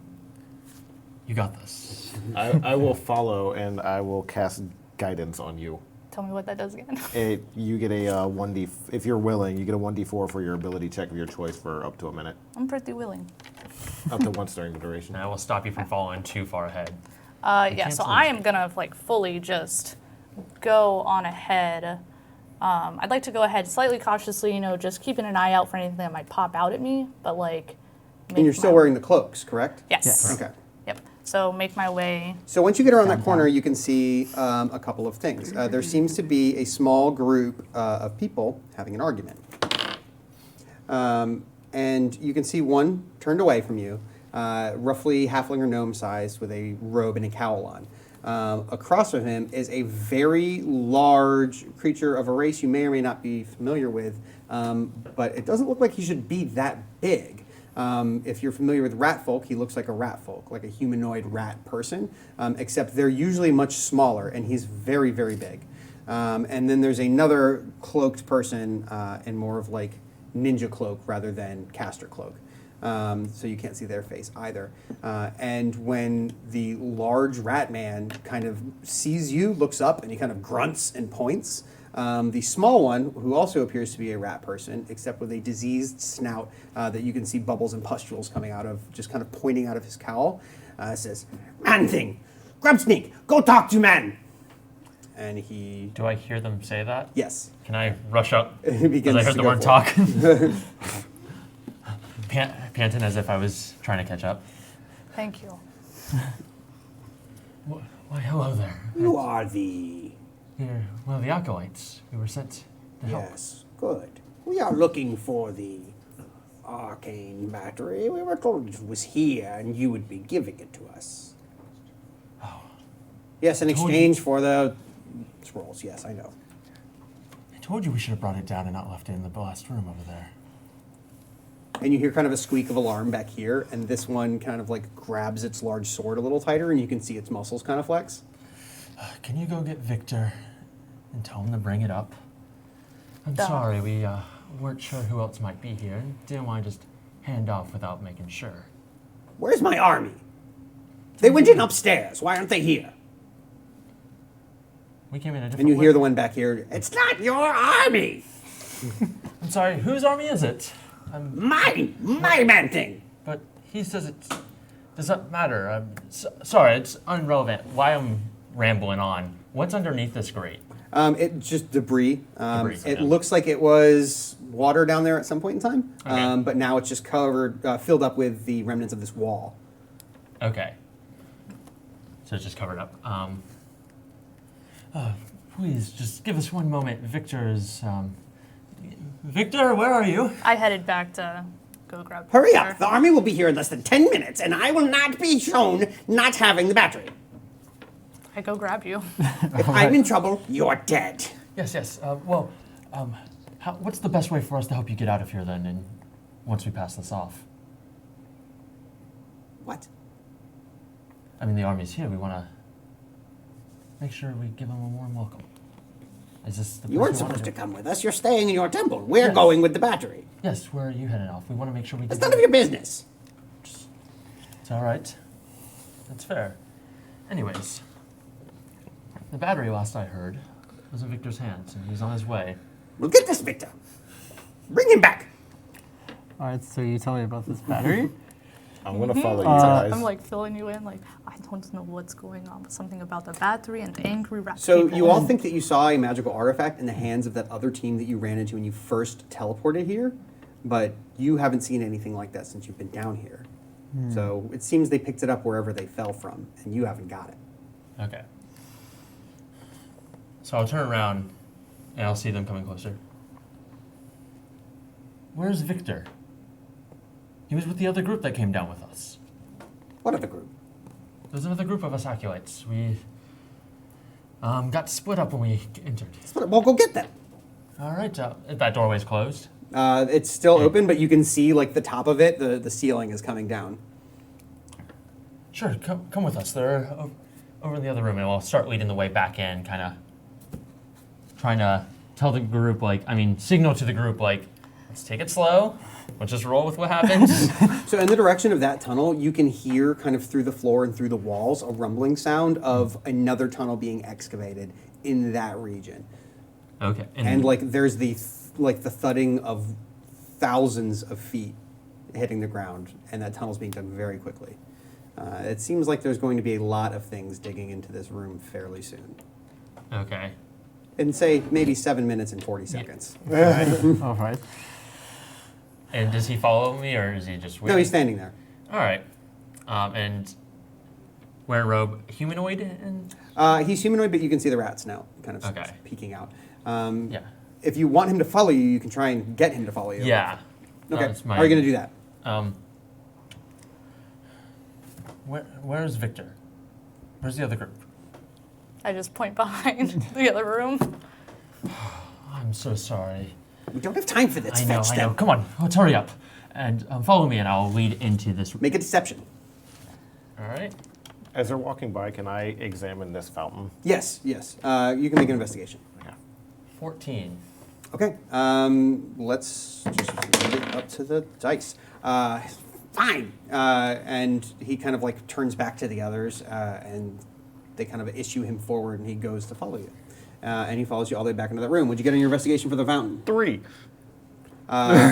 It's water. You do notice it seems to be clean need water, your which is kind of strange down here. But other than that, it's water. All right. Okay. Anyone else doing anything while this is happening? I'm going to follow behind the rat guy that walked Okay, over. I'll just move you up there then. And kind of just stay behind him. And then you've moved over, checking Yeah. the fountain. I look at the look that he's giving me, because we've done this The before. sparkle wink. The sparkle wink. And I will, as he gets close to me, I will say, "You're getting too close. Back off," and I will try to shove him away, like Shove. hit the rat person further in. Oh, okay. Yeah, make an athletics. And then roll initiative. Yay. 10. Here's one D20 later. Okay. Initiative. That's not going to cut it. He flips around and he pulls out a dagger, and you can see it kind of gleam with a green drip running along the side, and prepares to stab you with it. Let's. Okay, let's go through initiative. 5 minutes remaining. All right, so Victor, what's your initiative? 8. 8. All right. Tamrook. 9. Lahat. 21. And then 17. Angus. 17. All right. I got a 19. All right. And then it goes to Lahat. All right, I'm going to cast Hold Person on him. Okay. DC of 14. Well, I rolled a 14 and he's got a -1. So he is held in place. And I'm just going to maybe migrate out of that. And they are around the corner, so they can't see this happen. Yeah. They heard a commotion, but they haven't come to check it out yet. Let's see. 1, 2, 3, 4, 5. I'll move there. Okay. And then that will be my turn. Okay. Yeah, he's held. So at the end of his turn, he'll make a save. And he succeeds. Next turn, he'll be able to act. All right. Angus. I am drinking the potion that I have. Good call. I believe it's 2d4 plus 2. Yep. And then I'm just going to move. So, yeah, roll that while you're doing this, and Yep. we'll continue moving Yeah. because we're crunched. Yes. And you're about to be crunched. Tamrook. All right. So he's held. Would picking him up and moving him into the room count as an attack? It'll count as an action. 11. Okay. I will use my action to pick him up, and because the ceiling's coming down in this room, It right? is about halfway down. It's about Okay. at his head height right now. Oh, well then I'll just kind of like lay him down and be like, You don't have to be nice to him. just kind You of, gingerly put him down in the room, and do you want to move? and then yeah. So once I lay him down in the room, then I will 5, 10, 15. Move closer to the door and you can't get out. Oh, that's true. Well, yeah, you're right. Actually, yeah, that's a good idea. Okay. You can actually push him in there if you want. Oh yeah. Lay him on down in Okay, there. so you're going to stay there. There you Who's go. next? Victor. All right, I will help close off this entrance, and I will take the dodge action. Okay. And just sit there ready. All right, good enough. Lahat, top of the round. All right. Can I hold my action to see if he gets through the door and tries to attempt to walk through? Sure. Because I would like to, if he is able to push his way through, it looks like he's getting his way through, I'm going to cast Hold Person on him again. Okay. So, Okay. Your turn. yeah, he tries to act, and he calls out, as a, "Help! They're attacking me!" And then he tries to get past you, and of course can't, so he decides to fight you guys. So he goes at you with that poison knife, but you saw it coming, so you just kind of knock it out of the way with the handle of your weapon, and it's you guys' turn. All right. And the other two start coming around the All corner right. to see what's going on. I'm going to hold my action to cast Hold Person on the short one when he enters, because Okay. I imagine the big You don't have to hold your action. He's coming around the corner looking Oh. out. Yeah, then if I can see the small one, I'm just going to cast Hold Person on him. Okay. 14 DC. All right, he failed. He is held. He comes around, like, "What's going?" and just sits there. We need to figure this out. Let's go. Tamrook. So he did not get through. How far is the ceiling down now? He's like ducked down, like halfway down, like trying to come out. So he's at a crouch, and he's not going to be able to go much further down. Can I just like kick him in? Sure. Okay. Yeah. Do a shove attack. That's going to be in athletics. Okay. That is a not nat 20. That's definitely going to do it. You push him 5 feet further in, and he goes prone. And he's got the ceiling coming down, so he's starting to crawl along the floor to try and get back out. But it's not going to happen, and you just watch him slowly get crushed to death. Okay, so he does get crushed. He does get crushed. Cool, cool, cool. You're going to have to stay there for the rest of your turn to Oh, make sure he okay. doesn't come out. Oh, that's fine. You can leave if you want, but there's the possibility he'll get out Oh then. no, absolutely not. All right, 1 minute, Victor. All right, I will use. What is this? I will. How far away is the big guy? 45 seconds. 45. I will. do something. Yeah, I will just stay here, lay on hands myself. That's Okay, it. next. Okay. Lahat, tell me how much are lay hands 5 are? I'm just going to use my Chaos Bolt at 2nd level on the big one. Okay. It's going to be a natural 20 to hit. Roll it. That's going to be. You roll double, right? Oh, so 6 plus 5 is 11, and then that's going to be 5 more. And I roll doubles on the dice, so it actually allows me to split the Chaos Bolt. No, you just roll Right. double on dice. Yeah, it's Chaos Bolt is. Oh, when you wait. crit. Yeah. Yeah. Well, no, Chaos Bolt is when you roll double on the d8s. You have like 10 seconds. Okay. 16 Yeah. damage. All right, that's it. 16 damage. Okay. Okay. After Lahat is the Ratman. Oh, wait. That is it.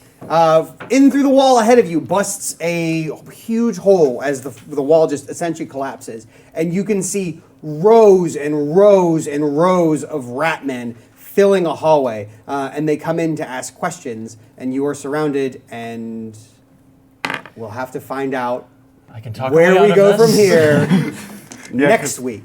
So that's going to be it. How did they do? We're going to have to see how they go against their competitors, who will be up next. And then we're going to have a poll to see who's the most interesting something or other. So please stay tuned. We'll have our pundits going over our footage here in the next 5 minutes. So we see you soon.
And thank you guys for watching Table Wars Competitive RPG, where your casters using our verbal components to cast the spell of the show's breakdown. I'm the loneliest wolf by choice.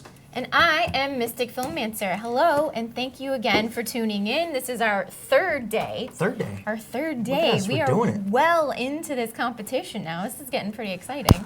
I gotta say, I'm quite excited about what's going on. This team was a little bit even kill all the way through when it came to both how they reacted as well as combat. They did have some struggles going through. What do you think about what they went through in this dungeon? You know, I when they first started, I was thinking that they were going to breeze through this dungeon. I was like, they work together really well, and I thought that it was going to be pretty easy for them, but I think with Victor, that dice should have been in dice jail a while ago. Definitely. The dice gods were not with him today. But they were a fun bunch to watch. Oh, yeah. There wasn't a whole lot of role playing going on, but The role playing was a little even, but it wasn't so heavy on one way or the other. They kind of were trying to push forward a little bit, but I think it was them stalling a lot of times, trying to make decisions and stuff like that, trying to get to the next part. I think they could have gotten through some of the stuff a little bit faster, but it was a little bit of indecision on the entire party, I have to say, for when they were trying to get through encounters, when they were trying to figure out what to do next and everything like that. They were taking a little bit longer than it should have. which is interesting, and I think the reason I thought they were going to do so well is this was the first team when they started, they went in. Normally when a team starts, they go, not sure what to do, but they got right into it. They definitely Which I was decided like, to. oh, I was so excited for this. And then the hesitation came later, which is where it hurt them. And I think it's partially from the dice rolls, because if you start getting some really rough dice rolls, it is really difficult to be like, I'm going to move forward. Oh, that was really low. Nope. I'm going to wait. I'm going to think about what I'm going to do next, and then I'm going to make a decision, because you don't know whether your dice is going to let you do well or it's going to screw you over. It's really difficult to tell. I mean, chance. It's Right. pure chance. It's the luck. What do you think about how they encountered this new thing? This is the first time I think we've seen like true undead in these dungeons. So how do you think they did with undead? I mean, they had paladin and a cleric, so I think they should have done a little bit better. But what do you think? Well, I thought that encounter, I did think it took a little too long. I was surprised about how long that encounter took them. I thought they would have gotten through it a little faster. Oh yeah. So, did you have any favorite moments? Ooh, I'd have to say the fight between Old Man and Dog. There was a lot of moments in that, or Dogs. That was a really, really good moments in there. They kind of shut dude down really quickly. I was actually surprised how quickly they shut him down. Like, nope, you're not doing anything. We're gonna stay over here. We'll deal with the dogs. And then gets killed in the darkness by a Chaos Bolt. That's like, whoa, just like that. Just no, he's done. He's just gonna stay there in the darkness, die, and then we just deal with the dogs. But they just shut one. Shh, shh, shh, shh. Just go inside here. Just we're just gonna block this this cell off. You can't do anything. Just pace or something, you know, which I thought was really good. What about you? Honestly, yeah, it was that part too. And I do have to say, I'm a little partial to Tamarook. If you watch our Cloudbreak show, I also play a half-orc barbarian named Olga.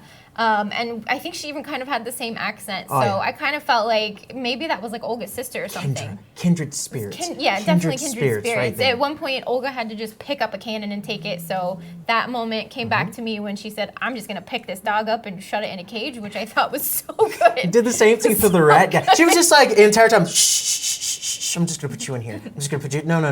Let's let this collapse on top of you. It's good. No. You're I picked things up and put them down. Yeah, that's Yes. it. That's it. Yeah, she was doing really, really well with damage, making sure that I think they should have had their paladin up front a little bit more, but barbarian, whatever, she could still take damage Barbarian. or whatnot. But I think she should have been more of the beat stick than she was.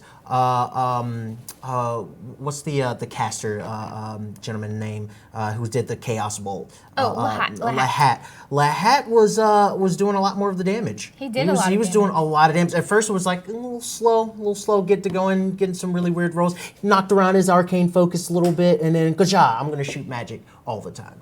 So. I definitely think he was the one that was really putting in the most work. Any other highlights that you remember from this that was really like that? I really didn't feel that there was a lot of role-playing highlights. What about you? Right, definitely. There was one line, and I don't think I'm going to give it away now because I have a feeling it's going to be part of our poll. So I'll save that for later. Anyways, up next we have Cloak and Dagger, who have been here before. So this is their second time back. Do you have any predictions about what's going to happen with this team? As long as they do, kind of like how they did last time, they kind of just kept the pace going and stuff. They worked really well together. Not saying that this team did not. This team really worked well together as well. But if they keep that same kind of composition and synergy as they did in the first episode that they played in, I think they'll do fine. They just have to make sure they keep their pacing. I agree. And what's interesting about that is the last game, Emmett was the one who really kept things moving. Emmett is not here today. Oh. So Lunk, our NPC, Our will be boy Lunk. taking the place of Emmett today. So we'll have to see if the rest of the team can keep it moving without him here. And Lunk is loyal, and he will make sure you get through the dungeon as long as you give him the right orders. So we're going to go take another break before we get into our next set, which will be Cloak and Dagger. So stay tuned.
louder.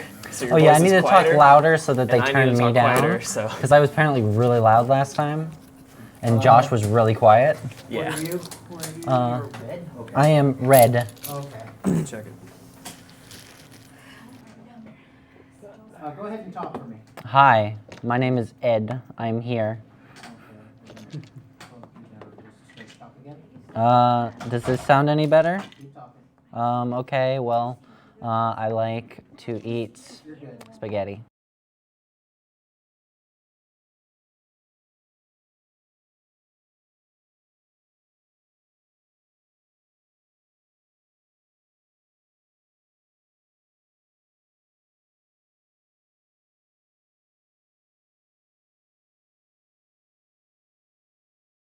Caleb.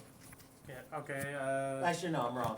Opposite. You're light blue. You're the blue. This is- Just pick a blue. You're the blue. Tap your mic. All right. Yeah, you're, Just, you know just that's keep him. tapping it. That's him. Okay. All right. Okay, talk. Hi, my name is Josh. Playing a druid. I don't know what animals I need to transform into, but it's probably not going to be anything that is going to be. And okay, I actually have no idea what to say for this one. I guess it's, well, I mean, what is there really to talk about besides he's increased a little bit from last time? okay, you're good as well. Now, kid, Orange is gonna be long. Talk about what? Just Blue and anything. purple.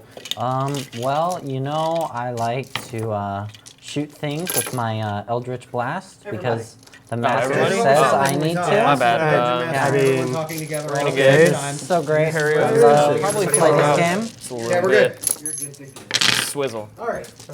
All right, so those are your minis, purple, blue, respectively. Cool, Red. I'm a drow. I'm purple. It fits in.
All right, welcome back. We've got our first team completed, and we've got our second team coming up. So we've got Team Cloak and Dagger here. They are our victors from their last competition, and we're going to see if they can do as well or better than our first team today. So let's reintroduce ourselves.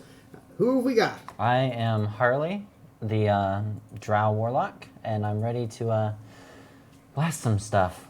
All right. I am Veritas, the Azamar Paladin, ready to protect.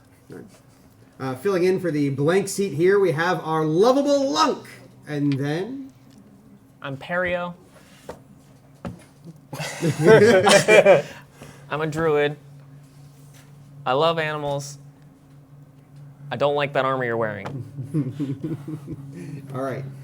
So Team Cloak and Dagger. When we left off last time, they were falling into a abyss after having received the arcane battery just barely, falling into the unknown. You all land on a pile of sand, debris, and some corpses sticking out of the sand. It looks like there's been some other victims to this falling trap. You've got an hour and a half until you get out of this dungeon. Something dangerous approaches. You can see on the wall in front of you a amount of writing, and it's not written in any language that you recognize, but for some reason you can read it in the language you're most familiar with. And it warns that grifters, looters, and any others who are not worshippers of the Father, the Moon Father, will be punished severely. You have a limited amount of time before the traps and encounters in this dungeon will take care of you, for better or for worse. You have an hour and 30 minutes. Your hour and 30 minutes begins now. Oh, God. As soon as I land, I am opening up my book. You have landed there on those sand tiles closest to you two. I am looking through my book, trying to find something from the master, my warlock patron. Just see if he said anything, because I don't like that we are farther underground right now. Okay. So what are you trying to... I'm just hoping that he says something to comfort me. Okay. And you find a page that's like a smiley face and 3 gold stars, and it says, "You can do it," with like a drawn thumbs up. perfect. Can I make either nature or religion check? For what? To see if I know what the Father is. A religion. It'd be Religion? a religion. All right, I have a +2. That is a 9, so 11. So this lower area to this temple seems to have once been a temple to a old moon deity, which would parallel the sun deity that was worshipped upstairs. Parallel in not exactly the nicest way, more like a Pelor and Nerul representation than a like nice sun god and moon god representation. It has also been desecrated, or attempted to be desecrated, but you see that the traps have dealt with a lot of the would-be desecrators. Ugh. Man, can we get out of here? We have the portcullis- battery. That portcullis ahead of you is about halfway open. Just enough that you can just kind of duck under it if you're average height. I'm 5'5". Oh yeah, you're all short, aren't you? Yeah. Yeah, y'all can just walk under it. Yeah. The tallest person is like 5'6", I think, which I'm is 5'9". me. Oh yeah, then I'm 5'11", so I'm the Okay. tallest. Okay, well you can walk under it. I don't want to do that, actually. I'll start walking forward. Can I peek around? Sure. I don't, Without going under it? yeah, I don't Okay. want to make a stealth check, but... So you kind of peek in a bit, and you can see that area up ahead of you is just collapsed sand and bodies and debris from above. To your left, there's a pile of corpses, which you can see there, and they seem to have been piled up. They're not part of debris. They don't look like they've fallen there. They've actually been stacked in that position. Off to your right, you can see the hallway continues, but you can't see much further than that. Ugh, God. All There right, might well- be something down here. There's bodies all over the place. Maybe. Let's go ahead and head on through. I'll head up the front. We should probably see if we can maybe prop this door open before we go under it. I'm semi-versed with knowledge of traps, so They typically. This seems pretty run of the mill for drow. Okay. Can we find something to prop it up?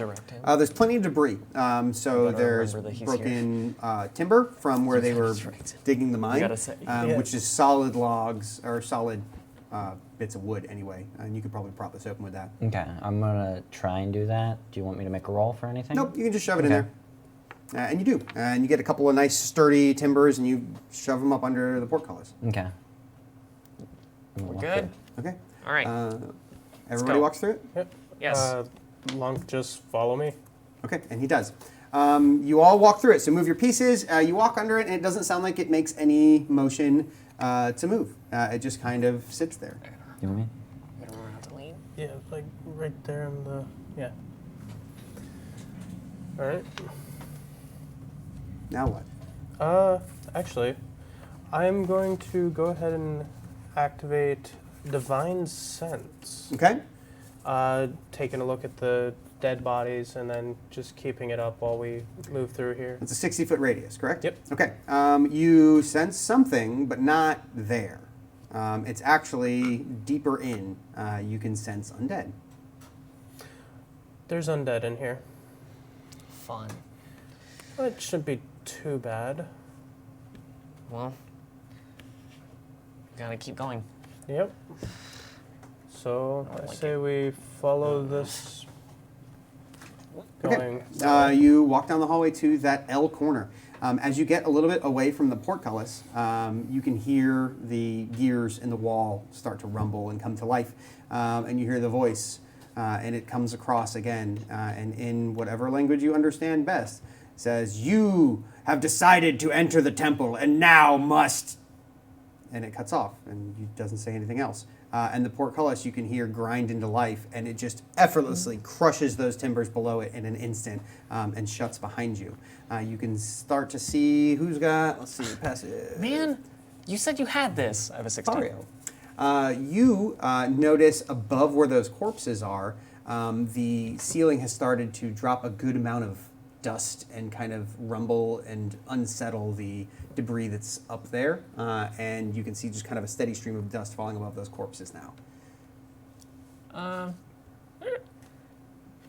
Does it look like something's falling, or just looks like dust is coming down? It looks like the ceiling is moving enough to disturb the natural dust that would just be on it. And so sand and stuff from above it are also starting to fall. The ceiling's coming down right there. Get them to turn around and look, because it's down this way by the corpses. The ceiling looks like it's coming down right there. Then let's move. Yes. All right. Okay. You guys make the decision to move and start moving. And you hear a very distinct sound, and it sounds like a large slab of stone colliding with the ground, and a distinct splorch noise of a bunch of corpses being crushed by the ceiling. Reminds me of home. So you look back and see it's now just a wall with a bloodstain on the bottom. And you, with your high passive perception, notice that there's dust moving along the rest of that ceiling now as well. Pretty much up to this hallway. Ah, gotcha. Get out of the hallway now. Let's go. Okay. All right. So you go to move forward, and you have a high passive perception. So something weird is going on in this hallway. There's kind of something glinting. It almost feels like when you haven't noticed the spider web yet, but like there's something there, and you kind of have to focus. And you do. You focus a bit, and you can see that there are super thin strands of wire going across this tunnel all the way down, like a jungle gym. There's just so many strands of wire at every possible angle, and they are all metal, razor sharp. I'm gonna stop you and be like, ooh. What's going on? Tripwires? Little thread. Little thread. I have a question. I might, Yes. Do If we have I a way to mage deal with it? hand, I might be able to get can I around. break the but- wires? You can try. I might be able to get around it, but I don't know what mechanism would be able to release these or You don't know whatever's- what they'll trigger. You can't tell without searching for it, and you don't. But what you can tell is that they look sharp enough to actually damage you if you were to run your skin along them. How close is the closest one, Fario? Right at the start of this hallway, It's right here. I'm gonna. and there's just Point at it. tons. Well, I can try and cut the first set and see what happens. yes, that would probably be best. I'm gonna step back. Okay. So You better step I'm gonna back, Link. say, So you're just going to try and cut the ones right in front of you. yeah, I'm gonna take my glaive and cut it. So I'm Okay, 10 make an feet away. attack roll. I'm gonna be like, Link, step back. That is a 12. Okay. Damage. Yep, that's going to be solid enough to make some damage. So roll damage. For 12 points of damage. Okay, you cut through a good amount of the wires in here. They are slowing your weapon down, so they are really firmly affixed and solid, but you cut through enough of them that if you wanted to move through here, it'd be much easier to make your way through the remainder of wires in this 5-foot section you cut. Okay. I have fairy fire Okay. as a drow. Could I? Yeah, you could illuminate the wires, so they're much easier to see. Yeah, I would like to whirl some lovely little dust and I don't want to use my. illuminate the wires. So Yeah, that they're we not going to make a saving throw, so that's a 10-foot cube. Fairy fire is a 20-foot cube. 20-foot cube. Okay, so you can essentially illuminate the whole hallway with that. Which, if you guys want to pass through it and try to avoid them, that'll give you guys advantage on that saving throw. Okay. Well, it seems like nothing happened when I cut the wires, so Seems now we that just they're need to easier to avoid see. them. Okay, so you guys have kind of discussed making progress, and the hallway behind you has all completely sealed off now. There's just a wall from here back. It's all come down. And moving forward, you have these razor wires. The wall behind you has started to vibrate and move similarly to the ones from above, except it's coming from the back. And you can see it's a little bit closer, a few inches closer than it was a few seconds ago. And that whirring sound has continued, and the wall behind you is starting to move, and it's starting to push you up from behind towards these razor wires. We gotta start moving. I'm going to try and move through it. Okay, so you're presumably trying to avoid these wires all at the Yes. same time. You can move at half speed if you want, and you can make a dexterity saving throw with advantage for each 5 feet of wires that you go through. Okay. How many saves is that? That'll be, assuming you have 30 speed and you move half, it'll be 3 saves. Okay. That is a So to keep everything moving along, since the wall is moving at a set pace, we're all going to roll initiative. And then that's when you'll be using those rolls for moving forward. All right, for initiative, Harley, what do you got? I got a 10. Okay, Veritas I got a 2. and Pario, 12. and where's Lunk at? Lunk got a 17. Okay. And how about your? The trap goes on initiative 10. Okay. So the same thing as me. Okay. But you'll go first because you're alive. Lunk just kind of like stands around looking at the ceiling. All right. Pario. I don't see any other way to get through this without getting hurt, so I'm going to use my wild shape and turn into a spider. Okay. And I would hope that I'm small enough to be able to maneuver around at least around the wires. As a spider, you have a climb speed, right? Yes, and you climb speed of 20. And what size are you? Tiny. Tiny. Yeah, you can just walk under them. All right, I'm gonna. Yeah, you have no issues. You can move your full speed. It won't be difficult terrain because you can literally walk under the lowest wire at a tiny speed, tiny size. So what is a spider's speed? 20. 20. All 20 right, and so 20. you move up 20. I don't remember what color you were. Red. Red. So 4. Okay, who's next? Harley. I rolled a 17 to get through the first 5 feet. Okay, that's good enough. The DC is going to be 15 Okay. to take damage. So just, yeah, you have advantage for all of them. That is a 20. Yep. 2. And a 17 again. Yep, okay. So yeah, you just kind of make your way through the wires without getting cut on any of them. Who's next? The wall moves up almost with a jerk, as if it was caught on something, and then just catches up with where it's moving and starts moving at a more solid pace, pushing you two up, Lunk and yourself, and you both end up taking some damage from the trap as you are shoved into it and cannot avoid it. Lunk takes 4 and you take 2. Who's next? After that, it's Tiberius. Okay. Right. First thing I'm going to say is Lunk, move carefully through here, and I'm going to start using my glaive to cut my way through. Okay. So that's a 11. You have advantage because they're fairy fired. That's a lot better. That's a 23. Yep. Yeah, definitely. For only 5 points of damage. Okay, with 5 points of damage, you can cut through 5 feet of wire. All right. You get the feeling, based on the current progress that the wall has been making, before you move again, it's going to move another 10 feet, which would push you into the wires again. Okay. Maybe you just want to make the check to be safe and try. I know you have a bad check, but you might as well try. I mean, I think that was all I can do because I don't have any bonus action stuff. You haven't used all your move. Oh, so Yeah, you've only used 10 feet of your move, because each 5 feet is 10 feet.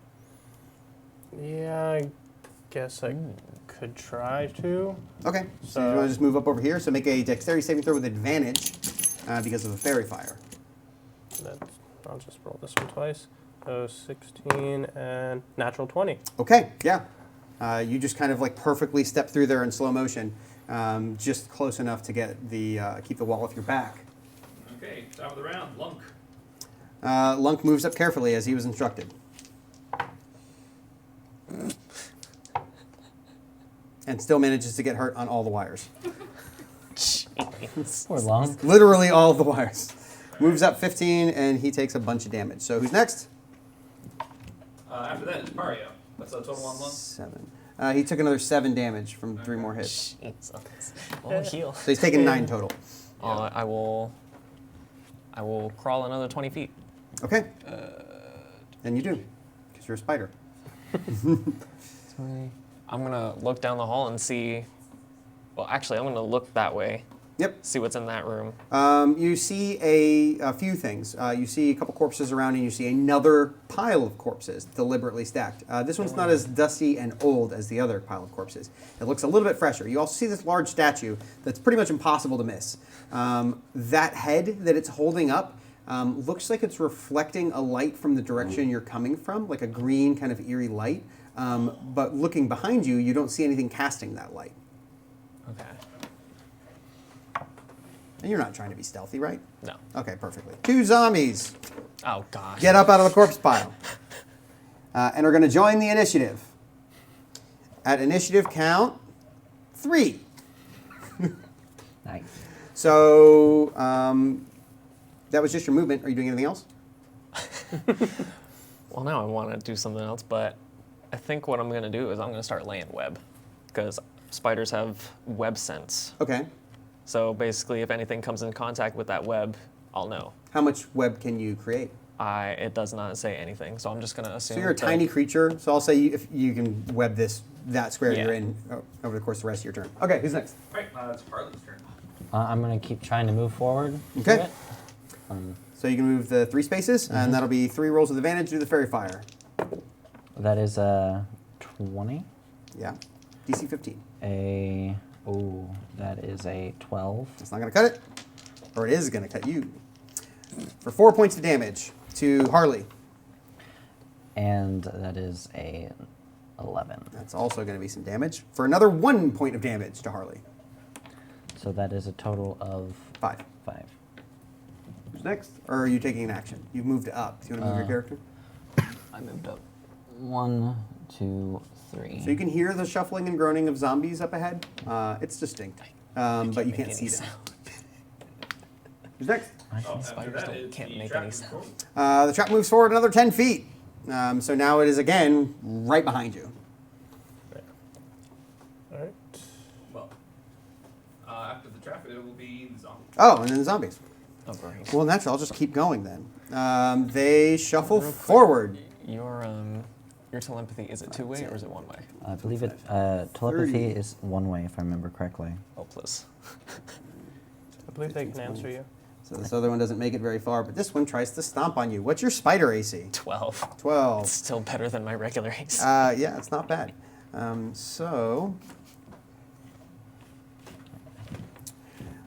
You get hit with a battle axe. That's going to be Pario getting hit with a battle axe in spider form. And you also have the zombie stare you down. You're going to make a wisdom saving throw.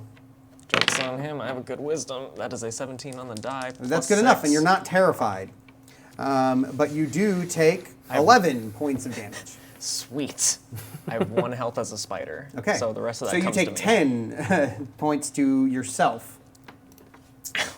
Also, 4 of that is necrotic. Okay. Yeah. Who's okay. next? After the zombies is Veritas. All right. You took 4 points last time? 5. Oh, wait, no. Sorry. Me? Yeah. I have only taken 2 so far. Okay, just check.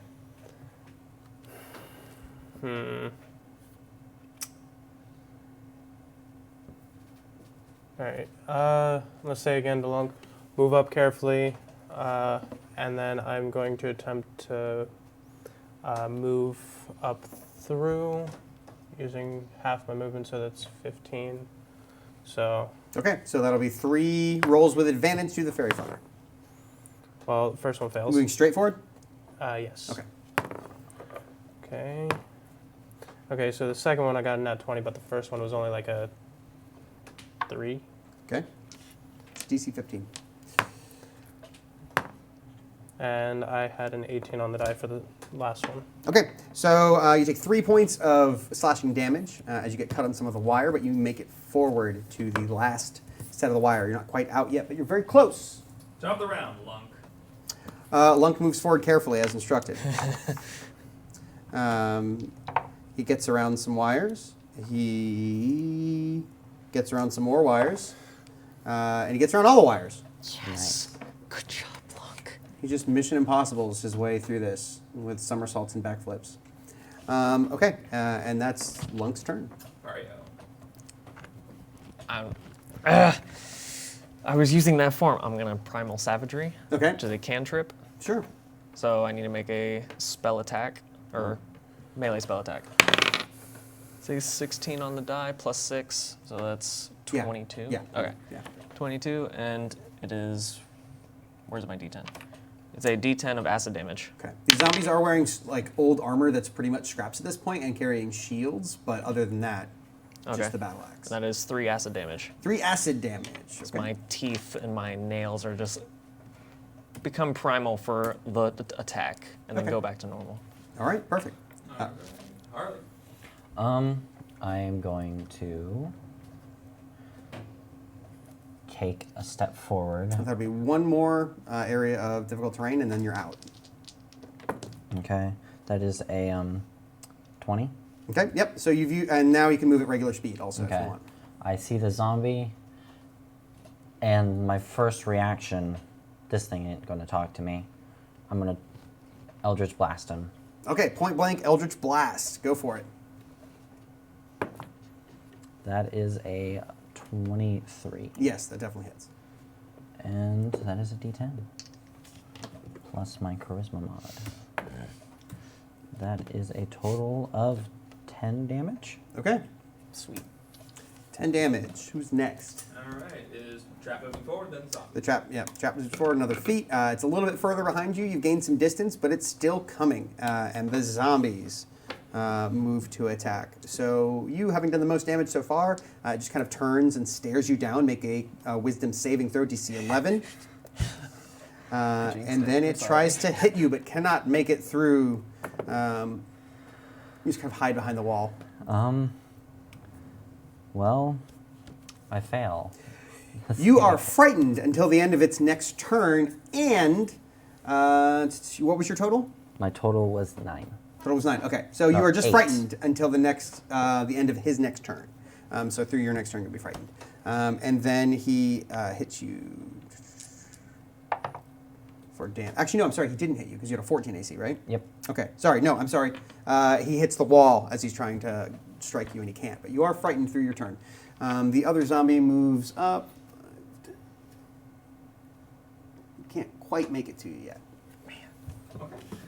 Veritas. All right, I say to Lunk again, move up carefully into the room, and then I'm going to attempt to move into the room myself I let carefully. You pass. So, Yep, it's going to be one more save with advantage.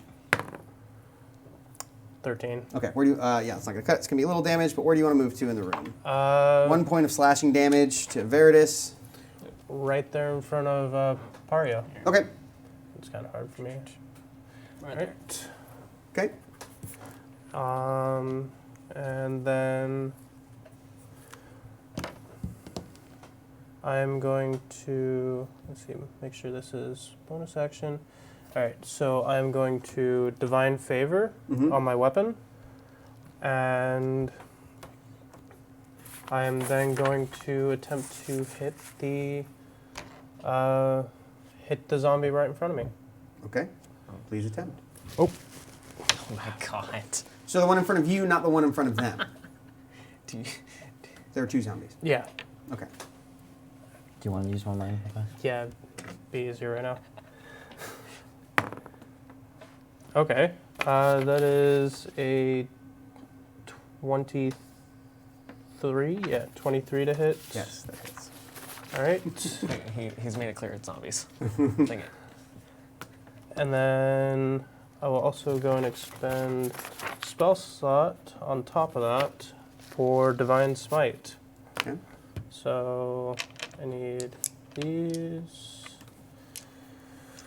And forgot about the one little tiny d4. Do you need? Yeah, it'd be easier than just trying to find it. All these dice for it. Okay, so that's 2, 4, 6, 11, 14 points of damage with Okay. How much of that is radiant? 3, 7, 12 of it. Okay. 12 of it is radiant, and how much was the other amount? The slashing damage was just 1. Okay.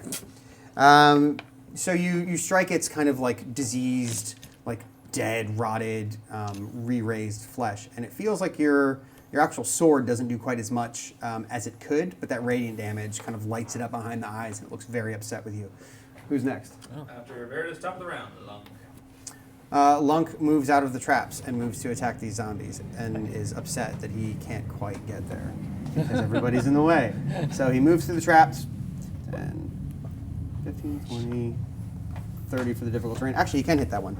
Okay, so he makes 2 because he's saving with advantage, and he succeeds. So he does not take damage from the trap, and he attacks this same zombie that you are, and misses. How unfortunate. All right. Mario. Oh, I was not ready. Get ready. I am. Okay. I'm just gonna say what I'm doing. I'm going to do Moonbeam. Okay. Where? I'm going to center it on top of the one that Eddie and I have hit, which Okay. is the closer one to us. What's the radius of that? It is 5. 5-foot radius. It's 5, not but it's on- 40. It's a 40-foot cylinder up. Yes. Don't put it on top of it. Don't center it on the thing. It's going to hit all of us. What? No. It's a 5-foot radius. 5-foot radius is 1 square. Yeah. It's the square that he's in. I thought that was a diameter. No. Oh yeah, you're right. 5-foot radius would be a 10-foot diameter. Yeah. So you need to put it. You can actually hit both of them with I'm it. trying to help. I'm not going to hit a teammate with this. I'm going to center it right here. Where are you point? Oh, okay. So it only hits him. Yes. Okay, I got you. And that is a Constitution saving throw for half. That's when the spell is cast, or when it ends his turn there, or when it Let me- moves into it, right? Where's Moonbeam on this list? There it is. When it starts its turn there. When a Okay. creature, So when he starts his turn, yeah. he'll take the damage, or when he moves into it for the first time, right? Yeah, when it. Yeah. Okay. So when he starts his turn, he'll make your Constitution saving throw for the Okay. damage. Okay. Who's up? All right. After Prio is Trap and Zombies. No, wait, Prio. Okay. Well, since I have no other course of action at the moment, I'm going to try and shoot him again. That is a 20. And a friendly reminder that Trap is on your back. Yeah, that is a Yeah. 20 Jesus. something. Yeah, that hits. Yeah, for sure. And then my D10, please die. And what are you hitting it with? Eldritch Blast. Okay. So it's double zeros is a 10, so that means I do 13 damage. Okay. You hit it for 13 damage. Your Eldritch Blast. It looks upset with you.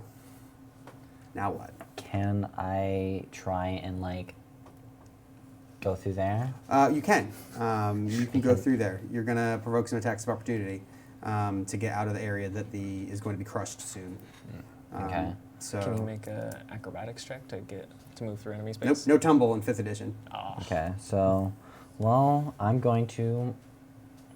I see this thing behind me, and I'm going to try and get through there to like maybe here. Sure. That's doable. It's going to be 2 attacks of opportunity, just so you know. Yep. 1 from each of them. And you're so quick and so fast that they whiff their battle axe attacks as you get over to safety. Whose turn is it? All right, now it's the Trap and the Zombies. Okay. I believe you're red, correct? I am red. Okay. Oh no. You are going to make a dexterity saving throw. All right, -1. Here we go. Oh, that's a nat 20. That's a nat 20. Okay. You jump out of the way of this, just barely, as the wall crushes behind you. But where are you going to land? You can't fill a space of another character, and you can't go through these zombie spaces. So you're going to land here. I don't care if I get shunted through somewhere. That's essentially what happened. You just like jump over everyone to get out of the way of these, and you just kind of 1 hour tumble and remaining. roll. And that's where you land. So, fun fact, that would have been instant death if you failed. I kind of figured. Okay. It's like crush. Okay. Oh yeah, we're still in so zombie time. Constitution save as well. Yes, that one makes a Constitution save. What's the DC? He got a natural 20. I said it's a 14. Okay. And then I believe you are blue, correct? I am. Okay. So that is going to be 1 hit, 1 miss. Both of them. And it's going to be 19, 11 points of damage, and a 12th point is necrotic. So 12 total, 1 is necrotic. And then the other one is going to attack you. Because you just appeared out of nowhere, just a tasty morsel. Oh, that's going to be, I think both of those I have hit. a 10. Yeah, oh yeah. Yeah, way hits. So you get hit with 2 battle axes. 1 hits for 6 points of damage, 1 of that is necrotic. The other hits for 7 points of damage, and 1 of that is necrotic. So 13 total, 2 is necrotic. Okay. Who's up? That was the Pario. The All right. the moonbeam is for half. Save for half. Save for half. Okay. Yeah. So how much did he take? 15 was the actual max, but And what You type wanna of do- damage is that? it's radiant. Okay. So he'll take 8 then. And then how do I make a concentration save? Or Yeah, I need to make concentration. concentration. With- It's what is it? DC 15 or half damage, whichever's higher. I think it was DC 10 or half damage, whichever is higher. Okay, that sounds right. Okay. So it's Constitution. Which saving I throw. actually needed to make one as well after I took the damage. Yeah, because of divine favor. So What do I add to it? I actually forgetting. Constitution saving throw. Oh, it's just okay. Yeah. All right. Wow, that is a 6. okay, so That won't make anything. So you've lost the moonbeam to the damage, but it did do some damage. So divine favor's off. Okay. I had a 7 on the die. fair enough. All right. Who's up? I think it's Veritas, right? Yep. There it is, yeah. Yeah. I just needed to double check 2 things to see what I can do with it. Oh, actually, I would not have taken the necrotic. You said it was 1 necrotic? Yeah. I would have taken none of it. Why? I have resistance. You can't half down to 0. Oh, you could. Oh, You always all right. round up. You round up damage, so that would be half of 1 rounded up is 1. Okay, but yeah, so radiant and necrotic I have resistance to, but all right, so that's an action to do that. So I will burst forth with radiant light as I grow 2 wings out of my back as part of a racial ability. and I will channel divinity bonus action to my 3 allies and me to bolster everyone back up. Okay. Which is. Is it healing? Yes, it is healing. Okay, say that. Well, so. Roll it. That is 8 points of healing. Back to top. And so Back to 20. It's not looking too good there. So yeah, I have a fly speed of 30 feet. How? I know I'd provoke, but actually I'm just going to stay right there because now I have all that. So yeah, I'm just going to stay there. Who's after next? doing it. Lunk, top of the round. Okay, Lunk attacks. Poorly. Who's next? Hurry. I'm pissed. I'm Primal Savagery again. Just Go for it. nat 20. Nat 20. Roll that double damage. Ooh. Roll double And dice. this. Double dice. It's all acid. That is a 10 and a 1, so 11. Okay. And you're hitting the... The one that's directly in front of me. Okay. Yes, I see. Okay. And that'll be my turn. For 11, yeah. Okay, who's next? Harley. Since I am kind of out of the way, I'm gonna try and move over, like maybe behind the statue, Okay, somewhat, sure. to where I can still like shoot. Get a little cover. Yeah. Yeah. And I'm going to shoot a lovely little lance of eldritch energy. Okay. That is an 11. Okay, that's not going to cut it. It's just moving too much. First miss. Zombies. The armor First scraps miss are on the still front. doing their job. All right, we've got 2 battle axes for Veritas. 1 hits, 1 misses. And that's going to be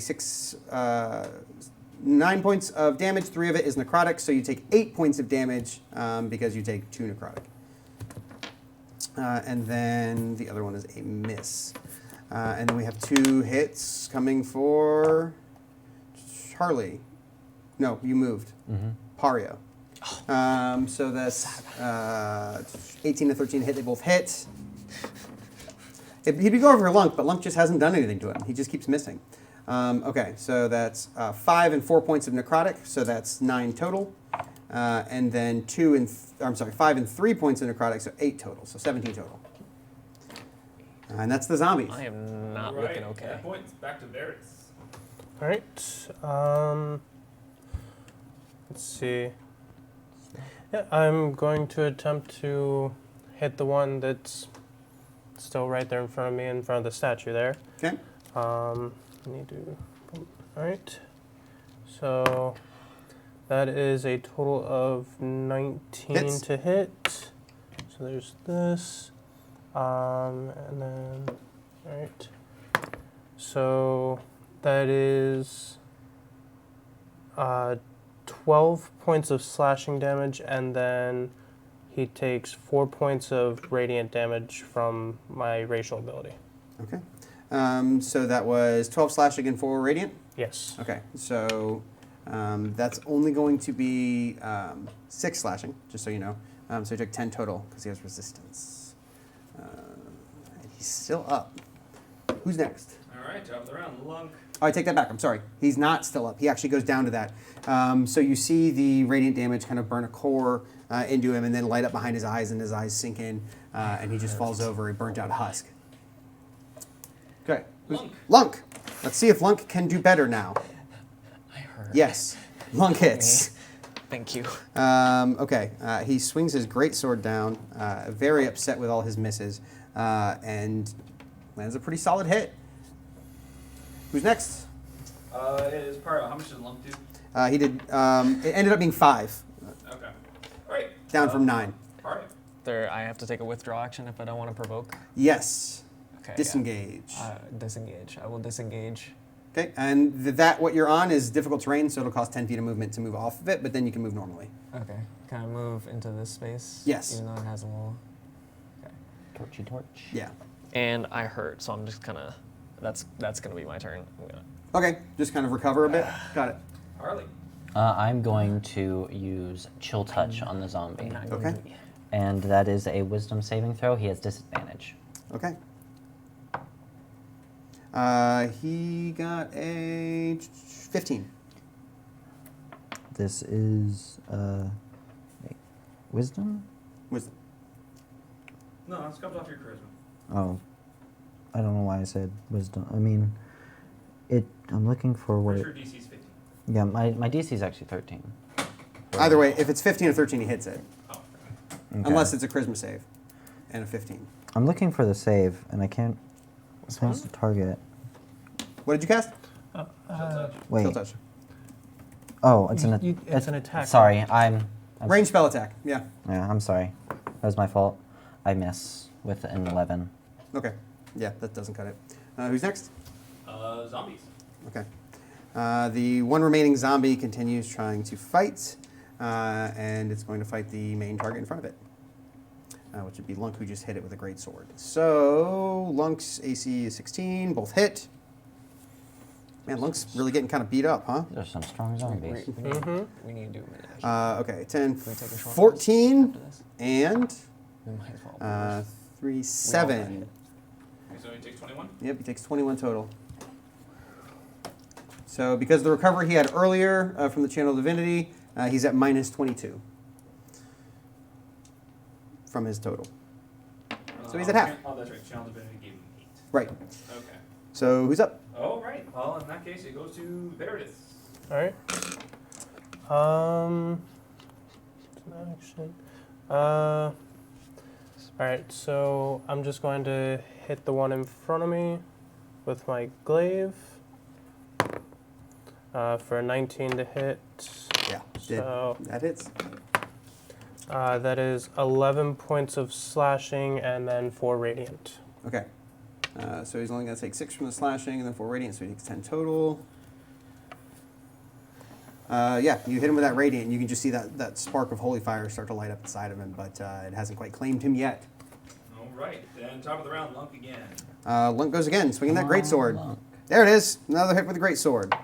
For not great. Does he have Great Weapon Master? Yes, he does. Okay, well then he'll re-roll that. There, that's a little better. 8 down to 4, which will be enough. And Lunk claims his first victory as he slays a zombie. I hurt. And you with the high passive perception notice that, I think you're the only one with high passive perception, that's correct. So you notice that faint kind of glow that you saw reflecting off that, like flashes just a little bit brighter for a moment and then goes a little dimmer than it was. With as soon as the zombie's killed? Mm-hmm. Okay. I'll keep a mental note of that. It really hurt. I'm like, hey. I show you a big cut on my arm. All right. Use this ability, which the other one will last for a minute. As an action, you will heal 4 points. What are you casting? It's actually not casting anything. It's using my racial ability to heal a creature my level hit points with a touch. Okay. Thank you. You know what, once per long rest? I get that one once per long rest, and I get the other one that's still active wings? for a minute for, yeah.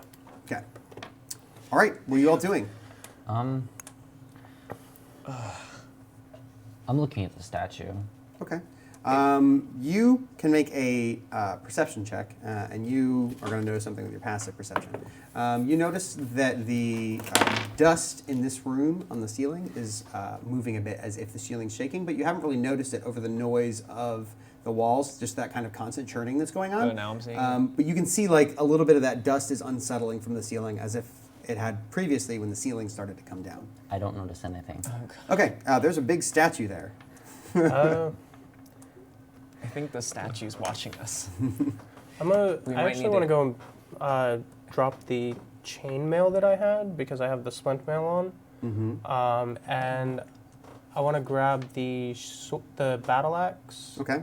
and the shield I saw that was on the zombies. Yes, both the zombies have battle axes and shields. You can take one of each or Yeah. both or whatever you I want to do. just want to take one of each. The battle axes are uncomfortable to hold because they're kind of awash with necrotic energy, but it's not having any effect right now.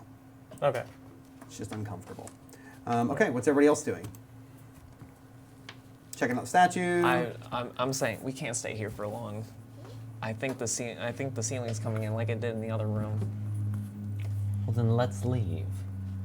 The sooner we get out of here, the better. I'm going to, just because I need to heal more, I'm going to expend a spell slot to use Healing Spirit. Okay. Which is it lasts for a minute as long as I concentrate. It's a bonus action and it can move 30 feet. Per round? Yes. Okay. As a bonus action on my turn. Sure. I can make it move 30 So you feet. just have it come with you. Yeah. Could use but it to I'm heal gonna the party. I'm Yeah, gonna walk. that's in what it'll it. do. I'm gonna walk in it so I heal. Which I mean we can just pass back and forth through it, but so every time a creature. Yeah, over the course of a minute at your level, I'm pretty sure that's going to heal everybody to full. You can roll them. But it's going to be 10, what is it? I think it's a d6 turn? It's a d6, yeah, every Okay, turn. so roll 10 d6. Jesus, I have so many d6 in there, but I'll just roll this 5 times. That is double 4, so that's 8.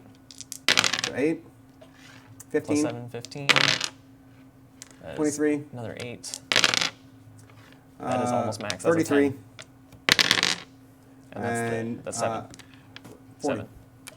So yeah. 40 hit points to everybody. That should, I think it puts everybody at full? Yeah. Okay, everybody's at full. Ooh. Thank Not that I you. needed it. Well, full is full. So the ceiling has started to come down in this room, and it's kind of hung up on the head of the statue and those pillars there, and it's building pressure. You can tell it wants to move further down, and you can hear the machinery above it just kind of grinding against itself, building up more potential energy. All right. And at some point in time, that's going to come down very fast. All right, so Out of here. Lunk, follow me, and I'm going to head out the doorway. It looks like. Okay. Yes. We're going to say you all go through that because Yes. you do, and you come up that stairwell over there. Right here. Okay. Yes. So it's just a pathway leading up there. All right. So you can all make that move. I'll just, and then we'll spin this around, and you can grab your pieces and put Lunk there too, please. Nope. Here. A little more. There you go. And then So, Probably put you two in front. yeah. I still need to be a lookout. You can be a lookout from the back. Okay. So How am I supposed to look out when you all I all can see is are your backs walking and up butts? into that room. So you see a room in front of you. It's destroyed like a lot of the things in the Temple of Ben, but you can see that altar there with a bunch of candles lit. You can see a desk on the far side that has been shored back up and kind of held together with some debris, and there's a bunch of paperwork all over it that looks fresh and not covered in dust. The table has a chair underneath it that's propping it back up to be usable, and there's some food on it. And you can also see some food on the ground. And you can hear somebody nearby that sounds like they're speaking to a dog in the baby talk that you do with dogs. He has Well, something. before this goes any further, Healing Spirit only works on a 5-foot cube, so only one of you can be in it at any one time. There's enough healing there to get the 3 of you, but Lump can't get anything. Correct me if I'm wrong, it works when you walk through it. I didn't need any. It So you doesn't can walk. just parade through it. Right, but Until it it's- only does 1d6 per round in a 5-foot cube. It only I does didn't one need person any. per round. Huh? I was full, so Oh, Lunk okay. can get mine. Oh, Now, okay, I would need to look this up to Do you want check me on to- this, but I thought it do was you want me to when read it? you walk through it, it heals you, not it heals on its turn.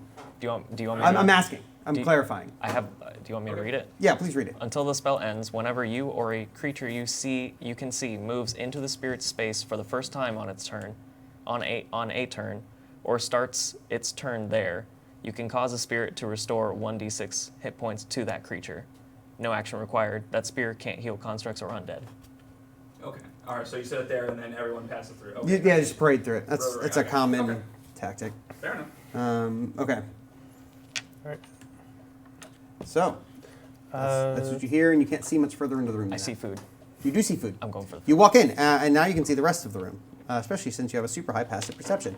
You can see a man, and he's in old robes, black robes, and they have night symbols on them, this moon and stars and stuff like this. A faded kind of blue, and he's facing away from you, and he's talking to these 2 very large dogs that have 2 heads each. And he's talking to them like babies, and he's feeding them some of that food on the ground. And it's like, eat it up, please. I'm going to use detect magic. Okay. You detect some magic. There is a enchantment on him, and abjuration specifically. And there's a little bit of magic you can sense further in, but it's far enough away that you can't quite. It's beyond the 60 feet, and I think it's a 60-foot radius, right? It's within 30 feet of you. So Okay, so yeah, you can sense something else deeper in, but you can't tell where because it's too far away. I'm gonna see that there's those things, and I'm gonna stealth, even though I have a -1. Okay. Yeah, I do have a -1. As a 2, and I'm gonna go for the food. Okay. The dogs both start growling. So 4 heads on 2 dogs start kind of growling, and he's like, "What is it? Did you hear something?" And he turns around. Are you? What form are you in? I'm human. You're or human. half elf. What is it? And he turns around. You. What are you doing here? Food. That's my food. Can I have some? No. What? Why are you here? I don't know what to step say here. out and like Diffuse the situation. try to diffuse the situation. Y'all can do whatever you want. Um, You step out. It's, there's more of you. Damn. Where'd you come from? Sorry. I'm going to use my divine sense Okay. just to see what's. He's not there's any- celestial, undead, fey, none of it. All right, looking at the dogs. Neither are the dogs. Okay. They just have 2 heads. I'm gonna try and use friends on him, Okay. which is 1 minute, if I remember correctly. it's 1 minute What's your and DC? it's no save. Yeah. So He's just mad when it finishes. yeah. And That's always a fun one to use. We're not here to cause you any harm. We're just running through. Please let us pass. We don't mean anything. Well, why didn't you say so? They're with you. Yes, they're a bit clumsy. But I take all responsibility for anything that they do on accident. They didn't mean any harm. sorry. You should be. I'm an old man. You don't sneak up on old men. I accept your apology on behalf of your friends. Thank you. Can I do a check to see what those dog things are? Sure. Nature, Arcana, Yeah, let's do Arcana. Arcana. A +2. That is a 15. Yeah, they're death dogs. Ah. They're not like super deadly. Like they don't like dance and make you die instantly or anything. But they're not normally for this climate. So they're brought here from elsewhere. They are dangerous, but not deadly. They're more prone to diseasing their targets than instantly slaying them. Do you think you could let us by? We're just trying to get out of here. What? There's no exit over there. There isn't? Not that I And what's know of. that way? What's Well- further in? Well, there's the fountain where I drink my water. I store supplies there. How long have you been here? What year is it? I think that's passed. Okay. You! Roll initiative. I tried. Oh! I'm getting good initiative. All right, Harley. You wasted initiative. it. Oh my god. 20, but I know I have a higher dex. I mean, Well, it wouldn't There matter. it is. Initiative. no, I have 19. 19. a net 20. But yeah, Oh, I take I have minus. 23. Mario. 14. 14. 14.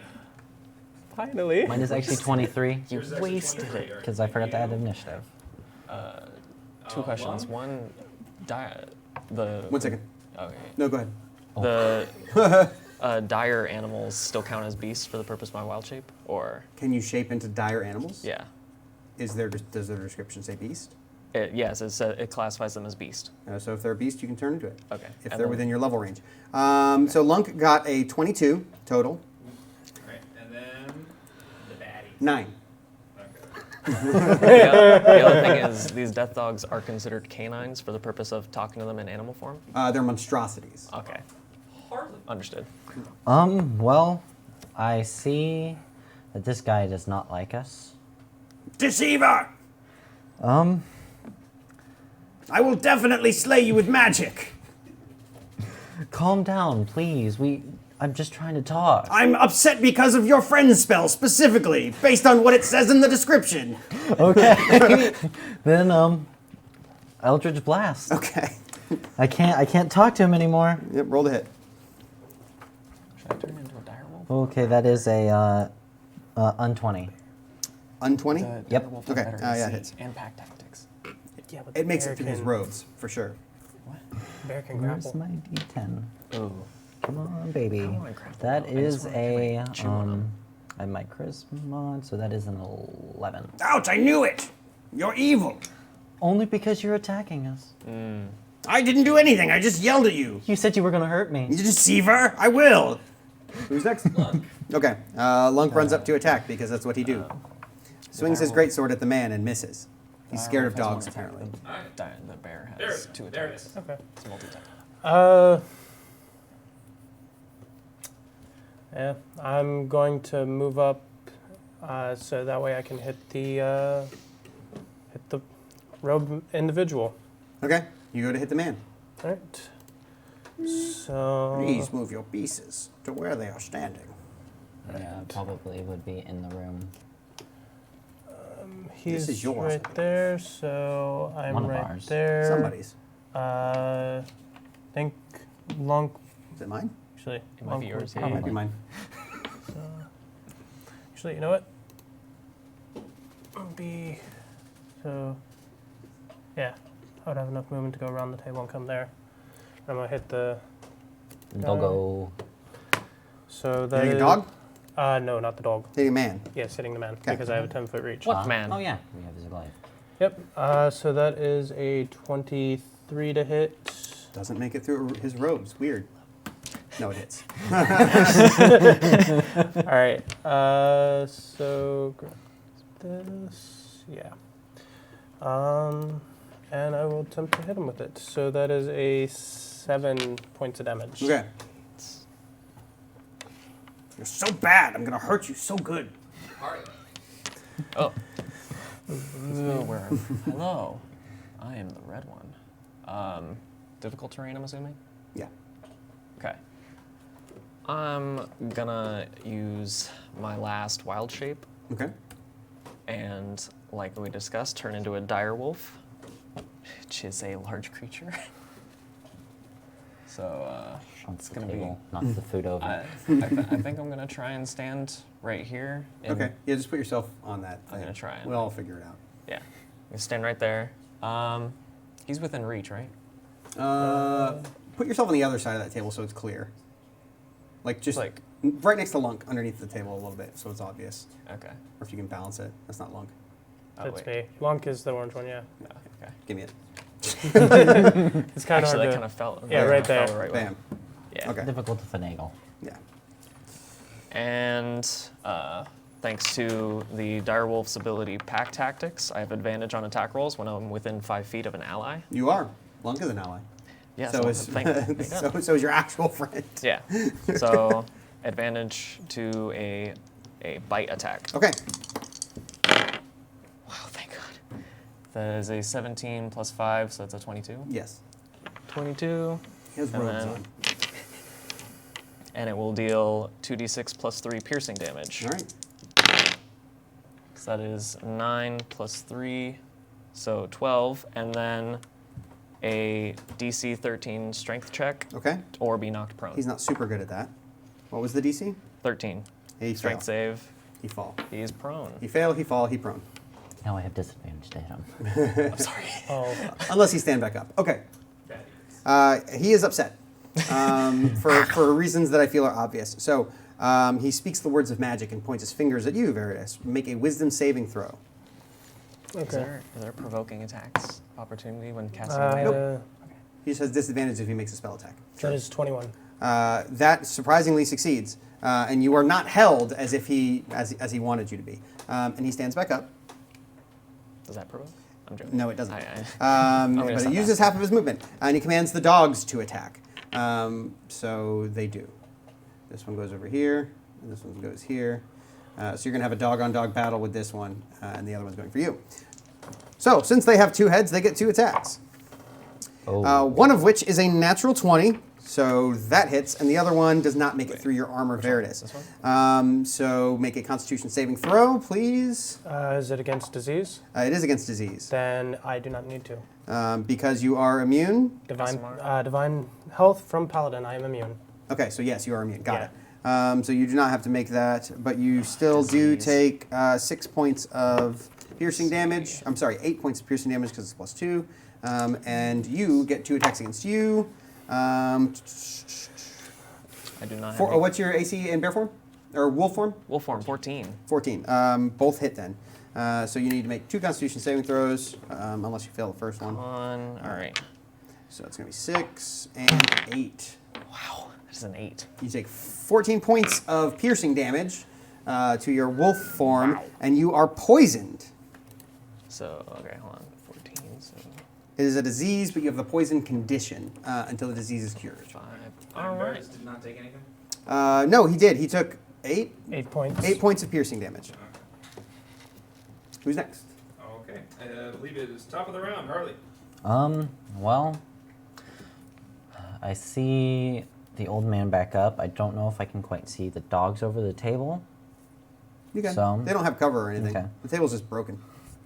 I'm going to, this old man seems the biggest threat to me. Okay. I'm going to try and shoot him with a 15. Yes. Okay. That is 6 damage. You're so evil, I just wanted to talk. And he falls over dead. Oh, oh dear. Who's next? I don't know if you Right. wanted to. Is Lunk. Okay. Lunk, seeing his prey die, turns his focus on the wolf. And he goes and stands over the body of the dead man. He doesn't get 2 attacks, but either way, both of those would have missed. So Lunk misses. All right. After Lunk comes Veritas. All right, the dog that just hit me, I'm going to... Hit it back? Yep. Good call. For a 7. To hit? Yeah. That's not going to be enough. It deftly jumps out of the way. Okay. After Veritas is Pario. All right. Thanks to Moon Druid, I'm going to bonus action and expend a spell slot to heal 1d8 damage. Okay. So that is 4 damage healed. Cool. And I'm going to attack the wolf that hit me. Okay. Or You have disadvantage on the attack because you're poisoned. disadvantage? All right. 30 minutes remaining. I'm sad. The disease is That's a taking its 7. toll, and you can't fight through it to land that hit. Who's next? That's a failed attack. Then it goes to the baddies. Okay. The wolves are going to attack again. 2 bites at Veritas, a critical and a 19, both of which hit. At least he doesn't have to worry about the disease. So another 8 points of damage from the critical, and 5 from the regular hit for 13 total damage to Veritas. And this wolf is going for the kill on Pario with a 14 and a 15 to hit, both hit. That is 6. I was just doing this math. It should be easy. Okay. 12 total. 8 and 4. All right. Okay, that's the wolves. All right. Top of the round, Harley. The death dogs, rather. I'm going to try and cast Crown of Madness on the one attacking Pario. Okay, and that is a wisdom saving throw? Yes. Okay, it failed. Awesome. And with that, the charm target against a creature other than itself. Unless your DC was 7. My DC is not 7. Yeah. Yeah. I'm going to have it attack its friend. Okay. Its dog brother. Right. And it does that on its turn, or it does that right now? It does that on its turn. Okay. So he's got the crown on his head. Lunk. He rolled to hit. He hit. Wolf hurt. That's quite a good hit. 11 more points to the wolf. Okay. All right. Veritas. All right. I'm going to attempt to hit the one in front of me again. You got this. You're not diseased. You keep missing. You Yeah. can't keep missing like that. Because that was a 9. Okay. Who's next? Pario. All right. For the purpose of pack tactics, but also being diseased, does advantage... That cancels out. Okay, so... Yeah, advantage and disadvantage cancels out. All right. You do see the one has The crown. the Crown of Madness on it. It has a spiked And it's the crown. one directly in front of you. You'd have to move to hit the other one. Yeah, that's a bit difficult. put me in a bad spot. I'm sorry. Okay. Just trying to Before help. anything, I'm gonna heal. I'm gonna use another first level spell slot and heal again Okay. for 1d8. Hey, this one at least it's not That hurting is you a guys. 6. Yeah. So I'm just gonna notate that so I can do the math later. I can't exactly move anywhere. Aren't you large? Yeah, Yes, he's large take size. I have. I'm large, long, not large, tall. True. I'm gonna move over into these spaces. Okay, you are going to provoke a attack of opportunity. Oh, what? From that one? Yep. What? Because he Crown only Madness. controls it on its turn. On its turn, it makes he can choose a target besides himself for it to attack that is adjacent, but it still gets reactions. Nothing says doesn't say Okay. anything about it not getting reaction attacks or behaving Alright. differently on turns that aren't its own. I got it. I'm gonna total defense. 'Kay. Is that still a thing? Dodge. Alright. It's called dodge. Dodge. Same thing. It gets disadvantage. Okay, who's up? Sweet. All right, Mario is the wolves. Okay, you get to choose a target for the wolf. The other wolf. Yep. Okay. It bites the other wolf 2 times. And both hit. So, let's see, 6, 7, 8, 9. Wolf does 9 to its friend at the behest of Harley. It's okay. You got this. And he's going to make... Oh, they both hit. I only rolled once, didn't I? Let's roll again. And then he does another 12. So that's going to be 21 total. Are they immune to their own disease? They are not, actually. Nice. And he failed one of those rolls. Which means it's poisoned. All right, that's both the wolves, and then it goes up to the top of the round. I actually have the other wolf. I was just attacking himself. And he's mad at you for obvious reasons. So he's going to rush over to you, taking attacks of opportunity from literally everyone. Oh, Okay, so that's a 22 to hit And Lunk. 18, for 13 points of damage. 23 to hit for me. Yes. Everyone but Lunk hits. How much damage did you do? 13. 13. 10. 10, so 23 total. And he makes it to you. Wow. Hardy. Does anyone else see this? Is it double? That's 2 natural 20s. I don't think I can take this. It's You might. very possible. Well, we'll find out in a second. Okay, so that's 12. It's okay. At least it's not the house rule of thank God. triple 20s. And 3, 6, 9. So that's only 21 points of damage. And 2 Constitution saving throws. Oh God. Well, I You mean, know, I should have taken cure disease. I can do it. It's fine. Okay. what's the DC? 11. Nope. Okay, you are poisoned. So you have disadvantage on attacks and ability checks. Ouch. So who's next? All right, after that was the wolves, so go to the top of the round, Harley. I have no more spell slots. So, Oh God. Eldritch Blast. I guess I'm gonna try an Eldritch Blast the doggo in front of me. Okay, the one in front of you. Got it. Yes. The highest, well, the lowest is a 17, Hits. and that is a total of 10 damage. Okay. They're both equivalently very injured. Okay. Who? Lunk. Lunk swing. Lunk hit. Yes. Good lunk. It died. I'm gonna. Second kill for Lunk. What was the damage? It was 11. Okay. I'm gonna howl happily. Wait, there it is. All right. How far away is the other one from me? 10 feet. 10 feet? Okay, then I'm going to hit it. Okay, I'll just move you up. Well, because I have a 10-foot reach, that's why. Well, you would have to move 10 feet. It's actually 15, so you can move up 5 and do it. Yeah. All right. That is a 22 to hit. It hits. For 8 points of damage. It died. The wolf just kind of like "Arr!" and falls over without finishing its howl. I would like to inspect the wizard man, or Okay, make an investigation check. okay. I'm actually I'm gonna decent eat the with food. those. Eat the food. Oh no, I'm not. That's a 9. Okay, Believe you're still you diseased? search through the Yes. stuff. You We're both find diseased. a couple of blank scrolls, a couple of scrolls he was working on, I ink have and 2 quill, more and you spell find slots, a one of bottle, first, one of second. a mysterious If you potion. You're wanna unsure what it cure is. me, Was there I'll be able to anything heal on his myself for corpse those. that I could? That was on his Outside of corpse. it? You're not Okay. searching If his you want corpse? to cure him, I was. he'll be able Okay. to blast more. I was just. As long Can I as you stay next investigate to me, I have his pack tactics. notes? So Yes, does you the investigate his poison- notes. Do you speak Elvish? I'm Okay. a drow.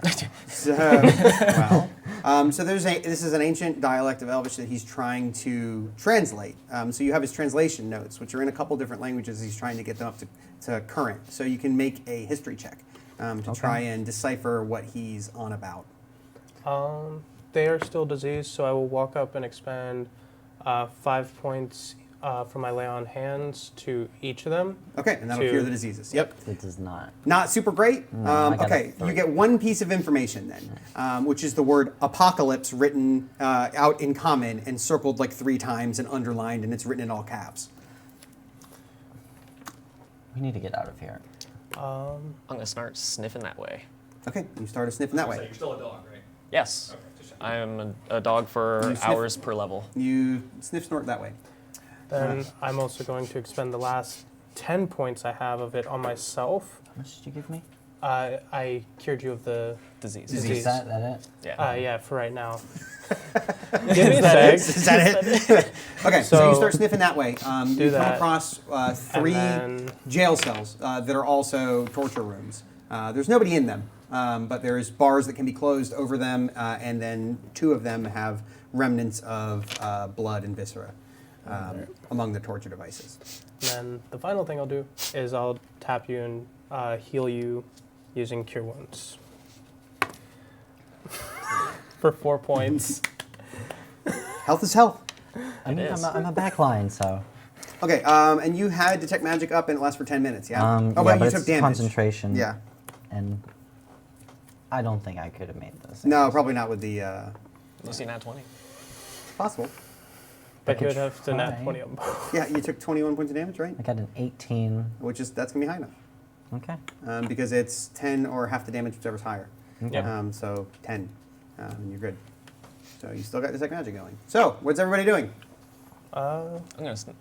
I'll just keep sniffing. I'm gonna sniff Just the keep going? individual You I'm can jail gonna cells. take Okay, Yeah, I'm gonna Go check as follow much of the behind. notes as I can. Okay. I'm going to follow You just behind. kind of shove it in your bag, and anything that looks important, you get Yeah. going. Is it all 5 foot or is it? Every square is 5 foot. All right, so I'm like, I am large. I'm going to follow behind him and just tell Lonk to follow me. I'm And he gonna does. go with them. Okay. Everybody starts going down in that direction. You can see it opens up ahead, but this row seems to just be the jail cells / torture rooms. Yep. yeah.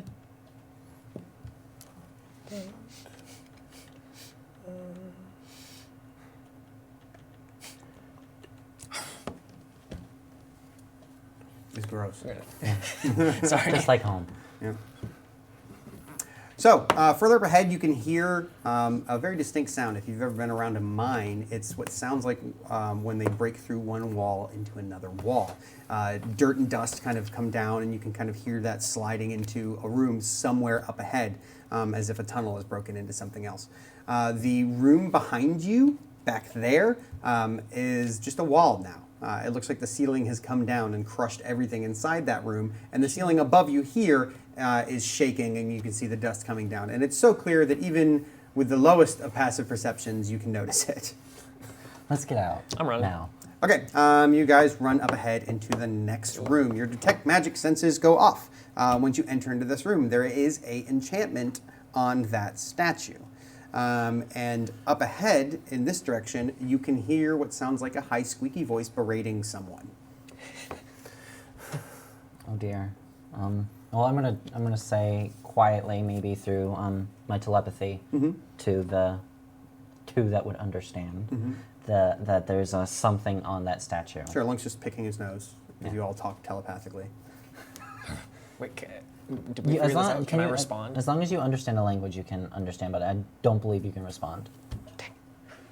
I don't have Alright. detect thoughts. Not yet. There are a series of winks and nods and hand gestures. I do look a little hurt. I'm gonna stealth because this dire wolf form has a tasty +4. Okay, It's a 15, so a 19 stealth. that's quite good. I'm gonna do like the dog crawl, even though I'm large. Sure. Sneaky doggo. Let me take this a little closer. So. Okay. Yes. Sorry. Can I look around from in here, or? Yeah, you can look Okay. around there. That's Okay. fine. You see this was kind of used as a storage room. Some of the dried meats and stuff are in the corner in a box. You can see the crates open. And then there's just kind of debris from the wall. The sides of the wall are shaking, not as if they've been shaking in the other rooms, but shaking like there's digging going on nearby. And a lot of it. You can hear like footsteps upon footsteps upon footsteps kind of just reverberating through the floor with your heightened dog senses. And there's a lot of digging happening somewhere nearby. Directly in front of you on this far wall here, right above this grate, it looks like someone has breached through with a digging tunnel into this facility from there. You don't see anyone there at the moment, and that grate is filled up with the remnants of this wall. Just rocks and stone and dirt and dust have filled up whatever used to be in that grate. Okay. And then there's the statue there. Run up here. Okay? You can hear the Can I- voices a can- little clearer, just kind can I of see coming them? somewhere down here. You can still see them. Oh, I'm gonna. I'm gonna stealthily try. I'm gonna try and be stealthy. Okay. Try. It's okay, believe. You got this. But the effort was wasted? no. It's a 7. That's there. That's a number. Yep. It is a number. I'm going to tell Lunk to attempt to stealth up Okay. and follow me, and then I'm going to attempt to stealth as well. All right. So, yeah, So Lunk rolled a 4 and a 1 on his disadvantage stealth check. I rolled an 18 and a nat 1 on my disadvantage. Okay, so we both got nat ones. So you just, behind you, hear a thundering raucous of these two armored warriors coming into the room, and the speaking that you heard hushed up ahead stops, and you hear nothing up ahead anymore. At least it wasn't me. Yeah. My disquiet was nothing compared to theirs. And you hear and see nothing in that direction. All right. Here, move So, no, those two. Because they moved in. They're just behind me, and I'm just like hand. His lung is just doing. He like hits his greatsword on the top of the doorway coming through. Spring! You just hear it echoing off the chambers. My head is fully in my hands. I'm going to Master, please save me from this. because the He divine was already being loud. because the divine sense wouldn't have been like able the to first reach words over he said into all this night. room from there. I'm going to use my last use of divine sense just to see if there's any undead. No celestial anything. fiends, fae, undead, nothing. That Alright. statue, what magic do I sense? Enchantment. Just enchantment? Yeah. Okay. I don't like that. Okay. Scares me. With the well that's in front of us, what it just looks like a normal well. Yeah, Does it smell like clean water? it does. It scares me. All right. I'll start walking around this way because I know that up there, somewhere around here, is like where I can hear everything. Yep. Like, But not anymore. Um, It's quiet. I'm going to and it's follow. wet. It is. Too wet. I'm going to follow Pario Okay. that way. You guys go sneaking around that way. Well, one of you does. Well- the other one just kong, kong, kong, kong, kong. I'm gonna take up a position like on the side of the well, Okay. And Lunk Right just here? follows along, yeah. just in case. Like Lunk's armor is brushing up against the well, and you just hear. Oh, sorry. And he bumps into you, and you guys make a ton of noise with your armor. You're just loud, just super loud. Well, better than it being a 0 for the stealth. Well, do you see anything? I'm make some Perception sort of check. noise. I have. If there's any hearing or smell related, I have advantage on that. Yes. Okay. Woo. All right. Roll okay, it. I have 4. Wow. Okay, you peek kind of like one wolf eye, ear, and nostril around the corner of this well, just kind of hunkered 10. down behind it, and you don't see or hear anything. Roll initiative, and you're taking an attack from an unseen attacker. Okay, so we're in surprise round. We're in a surprise round right now, Okay. and the only one going is the attacker. All right, Harley. I got a 18. 18. All right. There it is. I got a 6. Ario. 16. And Lung. Yay, doggo. Oh, yeah. Keep forgetting to roll for Lunk. Where? Okay, there. 7. 8. Sorry, 8. And they got a 21. They got 21. Okay. Oh my. All right. Surprise round. Surprise round. Okay, a dart comes flying at you. What's your direwolf AC? 14. That's not high enough. You don't get hit for that much damage. It's just a little throwing knife. Actually, well, more than I thought. You get hit for 7 points of damage. Oh my God. Make a Constitution saving throw, DC 14. It's a 12. Okay. And you take some poison damage. 9 points of poison damage. What was the total of that? 7 and 9, 16. 16.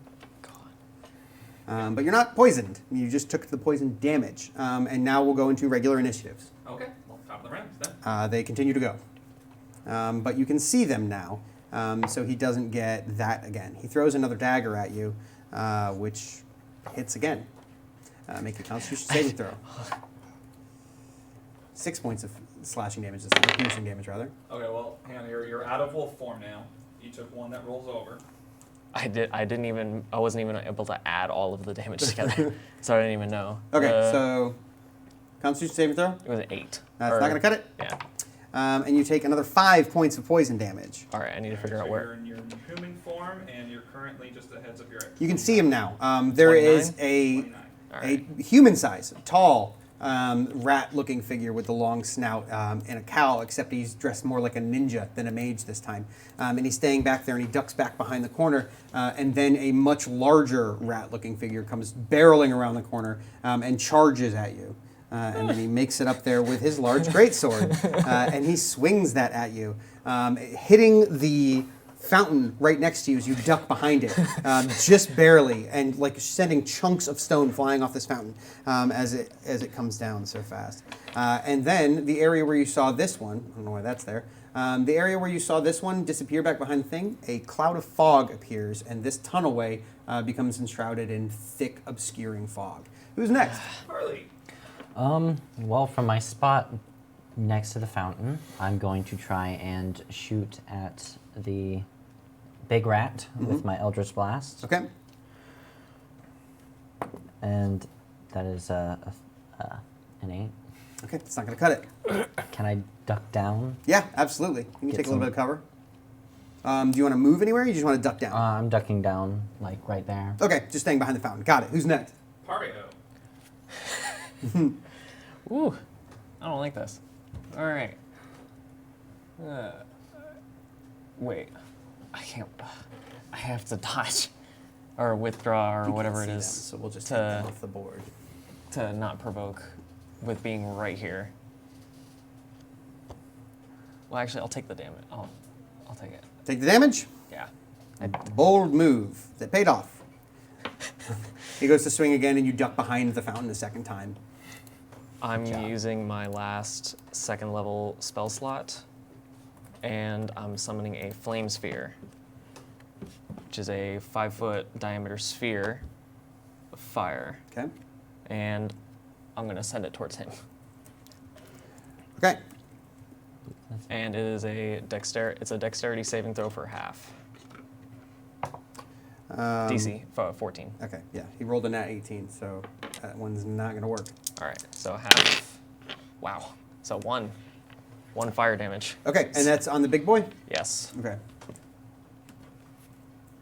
All right, and it's on him. So when he starts his turn there, he takes damage, or when he ends his turn there, what is it? Any creature that ends its turn within 5 feet of the sphere must make a dexterity saving throw.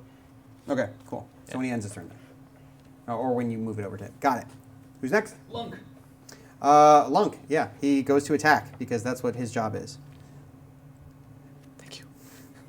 And he swings and he misses. I'm gonna start rolling a different die. Who's next? All right. Veritas. Right. I'm going to, we'll move right here, and I'm going to hit the big guy. Okay, go for it. That is 13 to 13's hit. not gonna cut it. Just shy. All right. Top of the round. Okay, you guys can hear the thunderous sound of these footsteps getting much closer, and it obviously sounds like an army. And you can just kind of feel the movement coming through the ground, and there's digging. You can hear large amounts of dirt being moved fairly nearby, and Big Man goes to swing. Big Man hits. Hit two. Hits Lunk. And he hits Lunk for 10 points of slashing damage.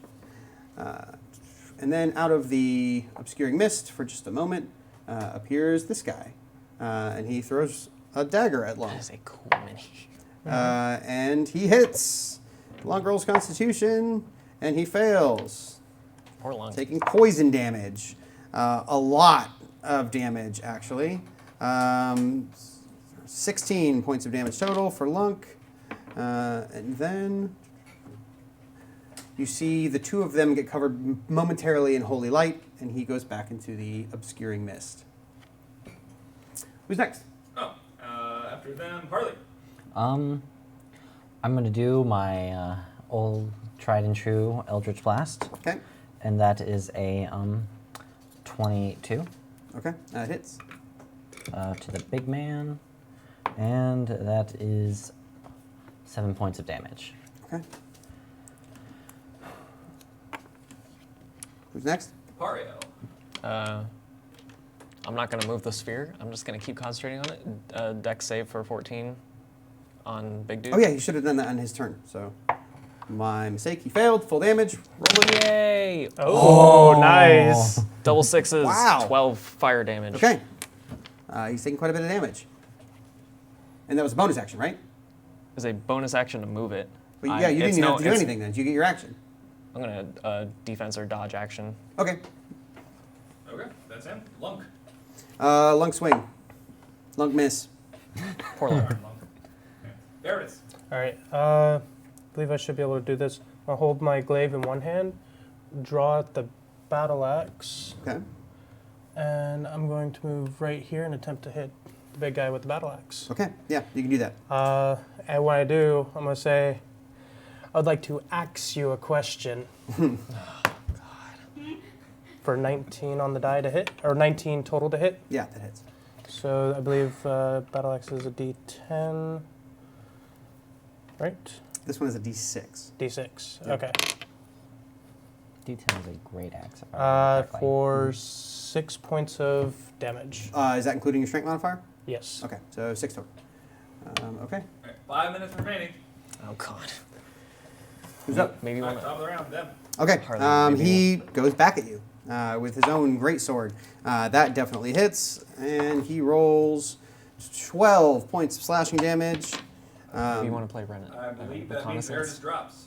Nope. Maybe a little bit. No, Do you, what? how much health? I do you was- We're at 9. I went back up to 19 All right. using the last of my lay on hands. Okay.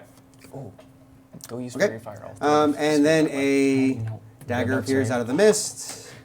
That's going to be a miss. Dagger goes flying past your head and does not hit. And then you see a small rat man appear out of the mist. And in front of you, well, to the side of both of you here, appears a swirling, moving around, very spiritual looking pickaxe. What is this? I don't know 5e. It's not great. And it swings at you and misses. Okay. And they both appear. All right. Very nice. All right. What is this? Top of, sorry, not top. You'll Sorry, find out. Harley. I want to find out. I wanna know am what it going is. to. Can't do anything about it unless you kill the guy. I'm probably going Which to one? regret this, but I'm going to move one to they- this side and try and interact Big with the dude? statue. Little dude. Okay, you look at the statue. Make an investigation check. Do it. Please get. I believe in you. Oh my god, that is a 6. All you can tell is some pieces of this move, but looking at it closer, there is the scythe on one hand, and it looks like it can be moved. It's got a sand timer on the other hand that looks like it can be moved, and it's actually counting something down, it looks like. Can I try and flip it? Okay, yeah, you flip it. And the sand starts reversing, and the wall behind it opens, Oh. leading to a new passageway. At the far end of this passageway is a large green glowing crystal growing with an unholy energy. Can I start moving down the hallway? Absolutely. Yeah, you can use the rest of your movement. Yep. I went 3 spaces, so I have 3 more spaces. Yep. So 1, 2, 3. You can just kind of feel a little drained by it, but it's not doing anything officially to you. Okay, after Harley is Pario. I'm scared for you. Me too. Do we need to switch it to being on his turn for the DCs and everything? It's fine on your turn. Okay, so yeah, 14 Dex. Okay. Fail. Say 2 and a 4, so 6. 6. And he goes down, consumed by fire. He just kind of spits fire out of his mouth and falls backward. That's the big guy? Yep. Nice. And with my passive perception, can I have seen that? Yes. Yeah, you can just see there's a hallway there where there wasn't. I'm gonna start moving that way. Okay. 1. What's down there? A gem. Play with the scythe. I'm gonna look up at this thing. Is it too much in one turn to No, you can do it. investigation? All right. Better hurry, though. What's my investigation? 2. Oh, that's a 19, so 21. Okay, the scythe is attached to something in this hallway, and it looks like it's going to trigger a trap. Can I hold the scythe up? Yes. Okay, I'm doing that. Okay. As you see the sand getting lower, you think the scythe is going to drop down when the sand runs out, but you're in place to hold it. Okay. Lunk. Lunk, attack. He run up and miss. 1 minute. All right. Lunk is lost in the mist. All right, Verdus. All right. Let's see. Let's go. Go for Yeah, it. Do it. I'm gonna move up and Can you move that far? it's right here. 6 spaces if you still want to act. Hmm? It's, Yeah. you can only move 6 spaces if you So- still want to act. 5, 10, 15, 20, 25, 30. Okay. Which puts me within range, but I believe because they're obscured, it's... An army sounds like it's 30 seconds away from this wall. Come on. So, yeah. That is... You have disadvantage because you cannot see them. 10. Okay. That's not going to be enough to hit. Okay. All right, top of the round. Top of the round. They do stuff, but you don't have enough time to act if they do stuff, so they did stuff. Your turn. My turn. Who's up? I'm going to run up and touch the gem. You run up and touch the gem. It releases a wave of green energy, and you can hear undead rising in this facility. The wall collapses. A large army. You can see rows and rows and rows and rows and rows of ratmen break through the wall and swarm the facility. The end is nigh. So that's it for Team Cloak and Dagger. They didn't quite make it out this week. We're going to have to see how they do when they come back next time. So we've got our teams. We've got We Make Videos and Cloak and Dagger. How did they do? We're going to have our pundits in just a few minutes to go over what we've seen. And we're going to have a Twitter poll. So make sure you hop out there on Good Game Network and vote for your favorite.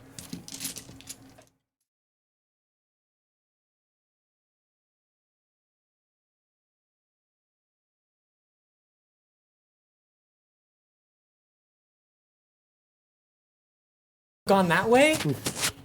I'm gonna die.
got to be on a schedule. So did they win? Did they make it technically? No. No? Okay.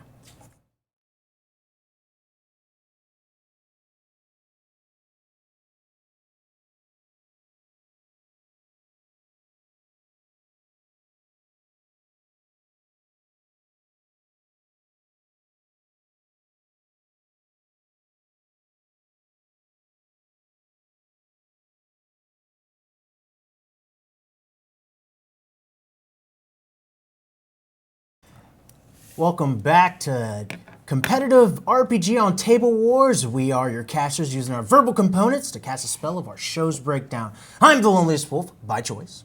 And Mystic Filmancer here again. So you've just seen the second team for today compete, and also our second team today that didn't make it through the dungeon. Which is a first. We have two teams that was not able to make it to the end.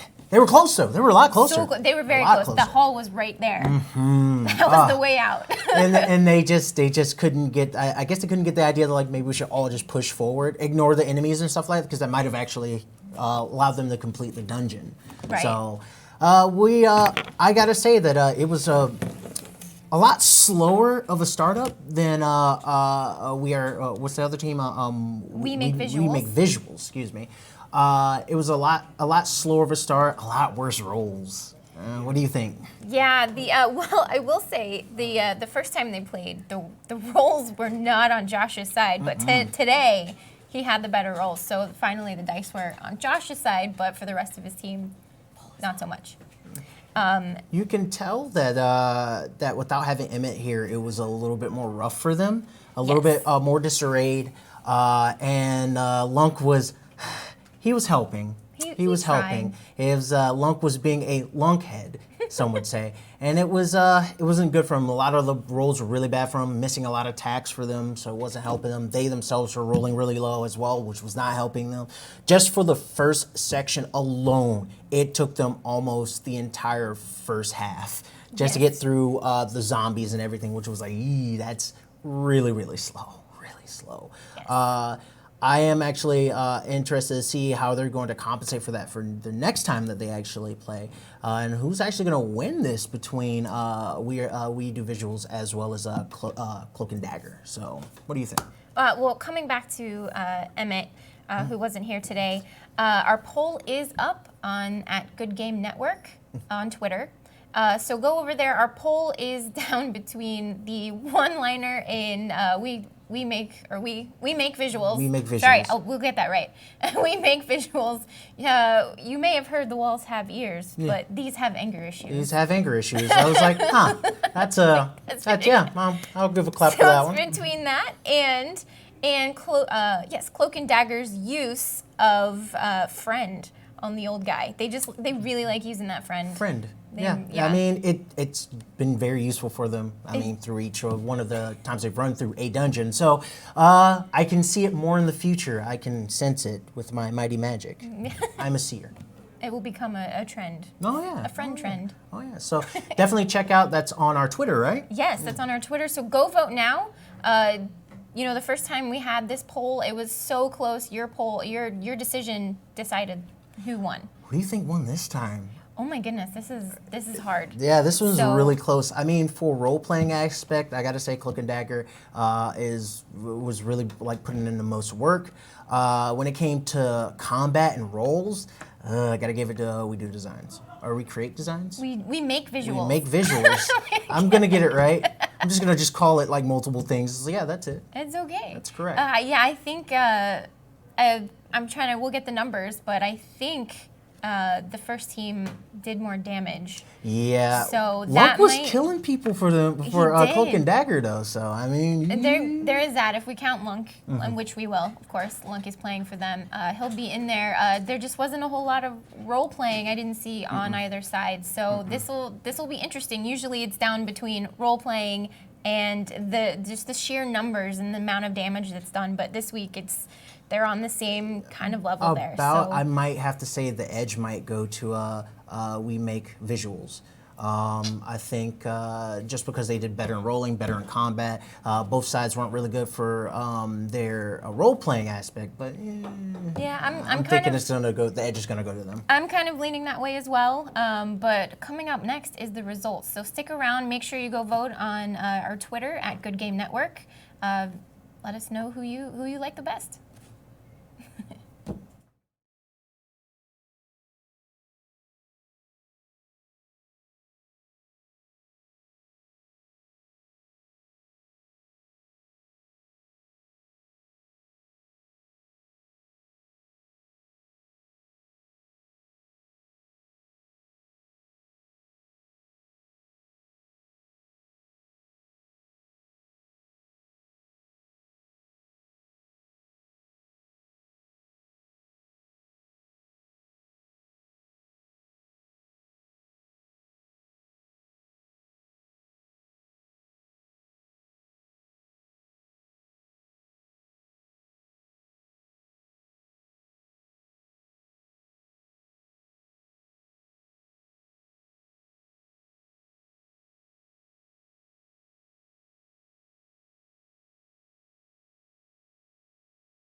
All right, welcome back. Our judges have put the numbers together and we have come out with a decisive victor. We had our Twitter poll up. We hope you voted.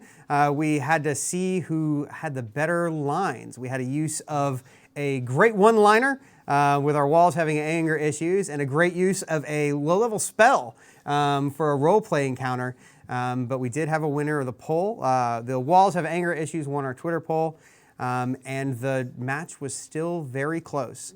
So, without further delay, with a score of 3,350 to 2,850, our winner for the third episode of Table Wars Competitive is We Make Visuals. All right, so congratulations, We Make Visuals. You guys are going to get to choose an object from the armory, which you will carry forward in further adventurers. Fear not, Cloak and Dagger. You have been our victors once, and you are not out of the running. You will be joining us again to redeem your honor. So make sure you all tune in next time. We'll be here every Saturday at noon, going head-to-head at Table Wars Competitive.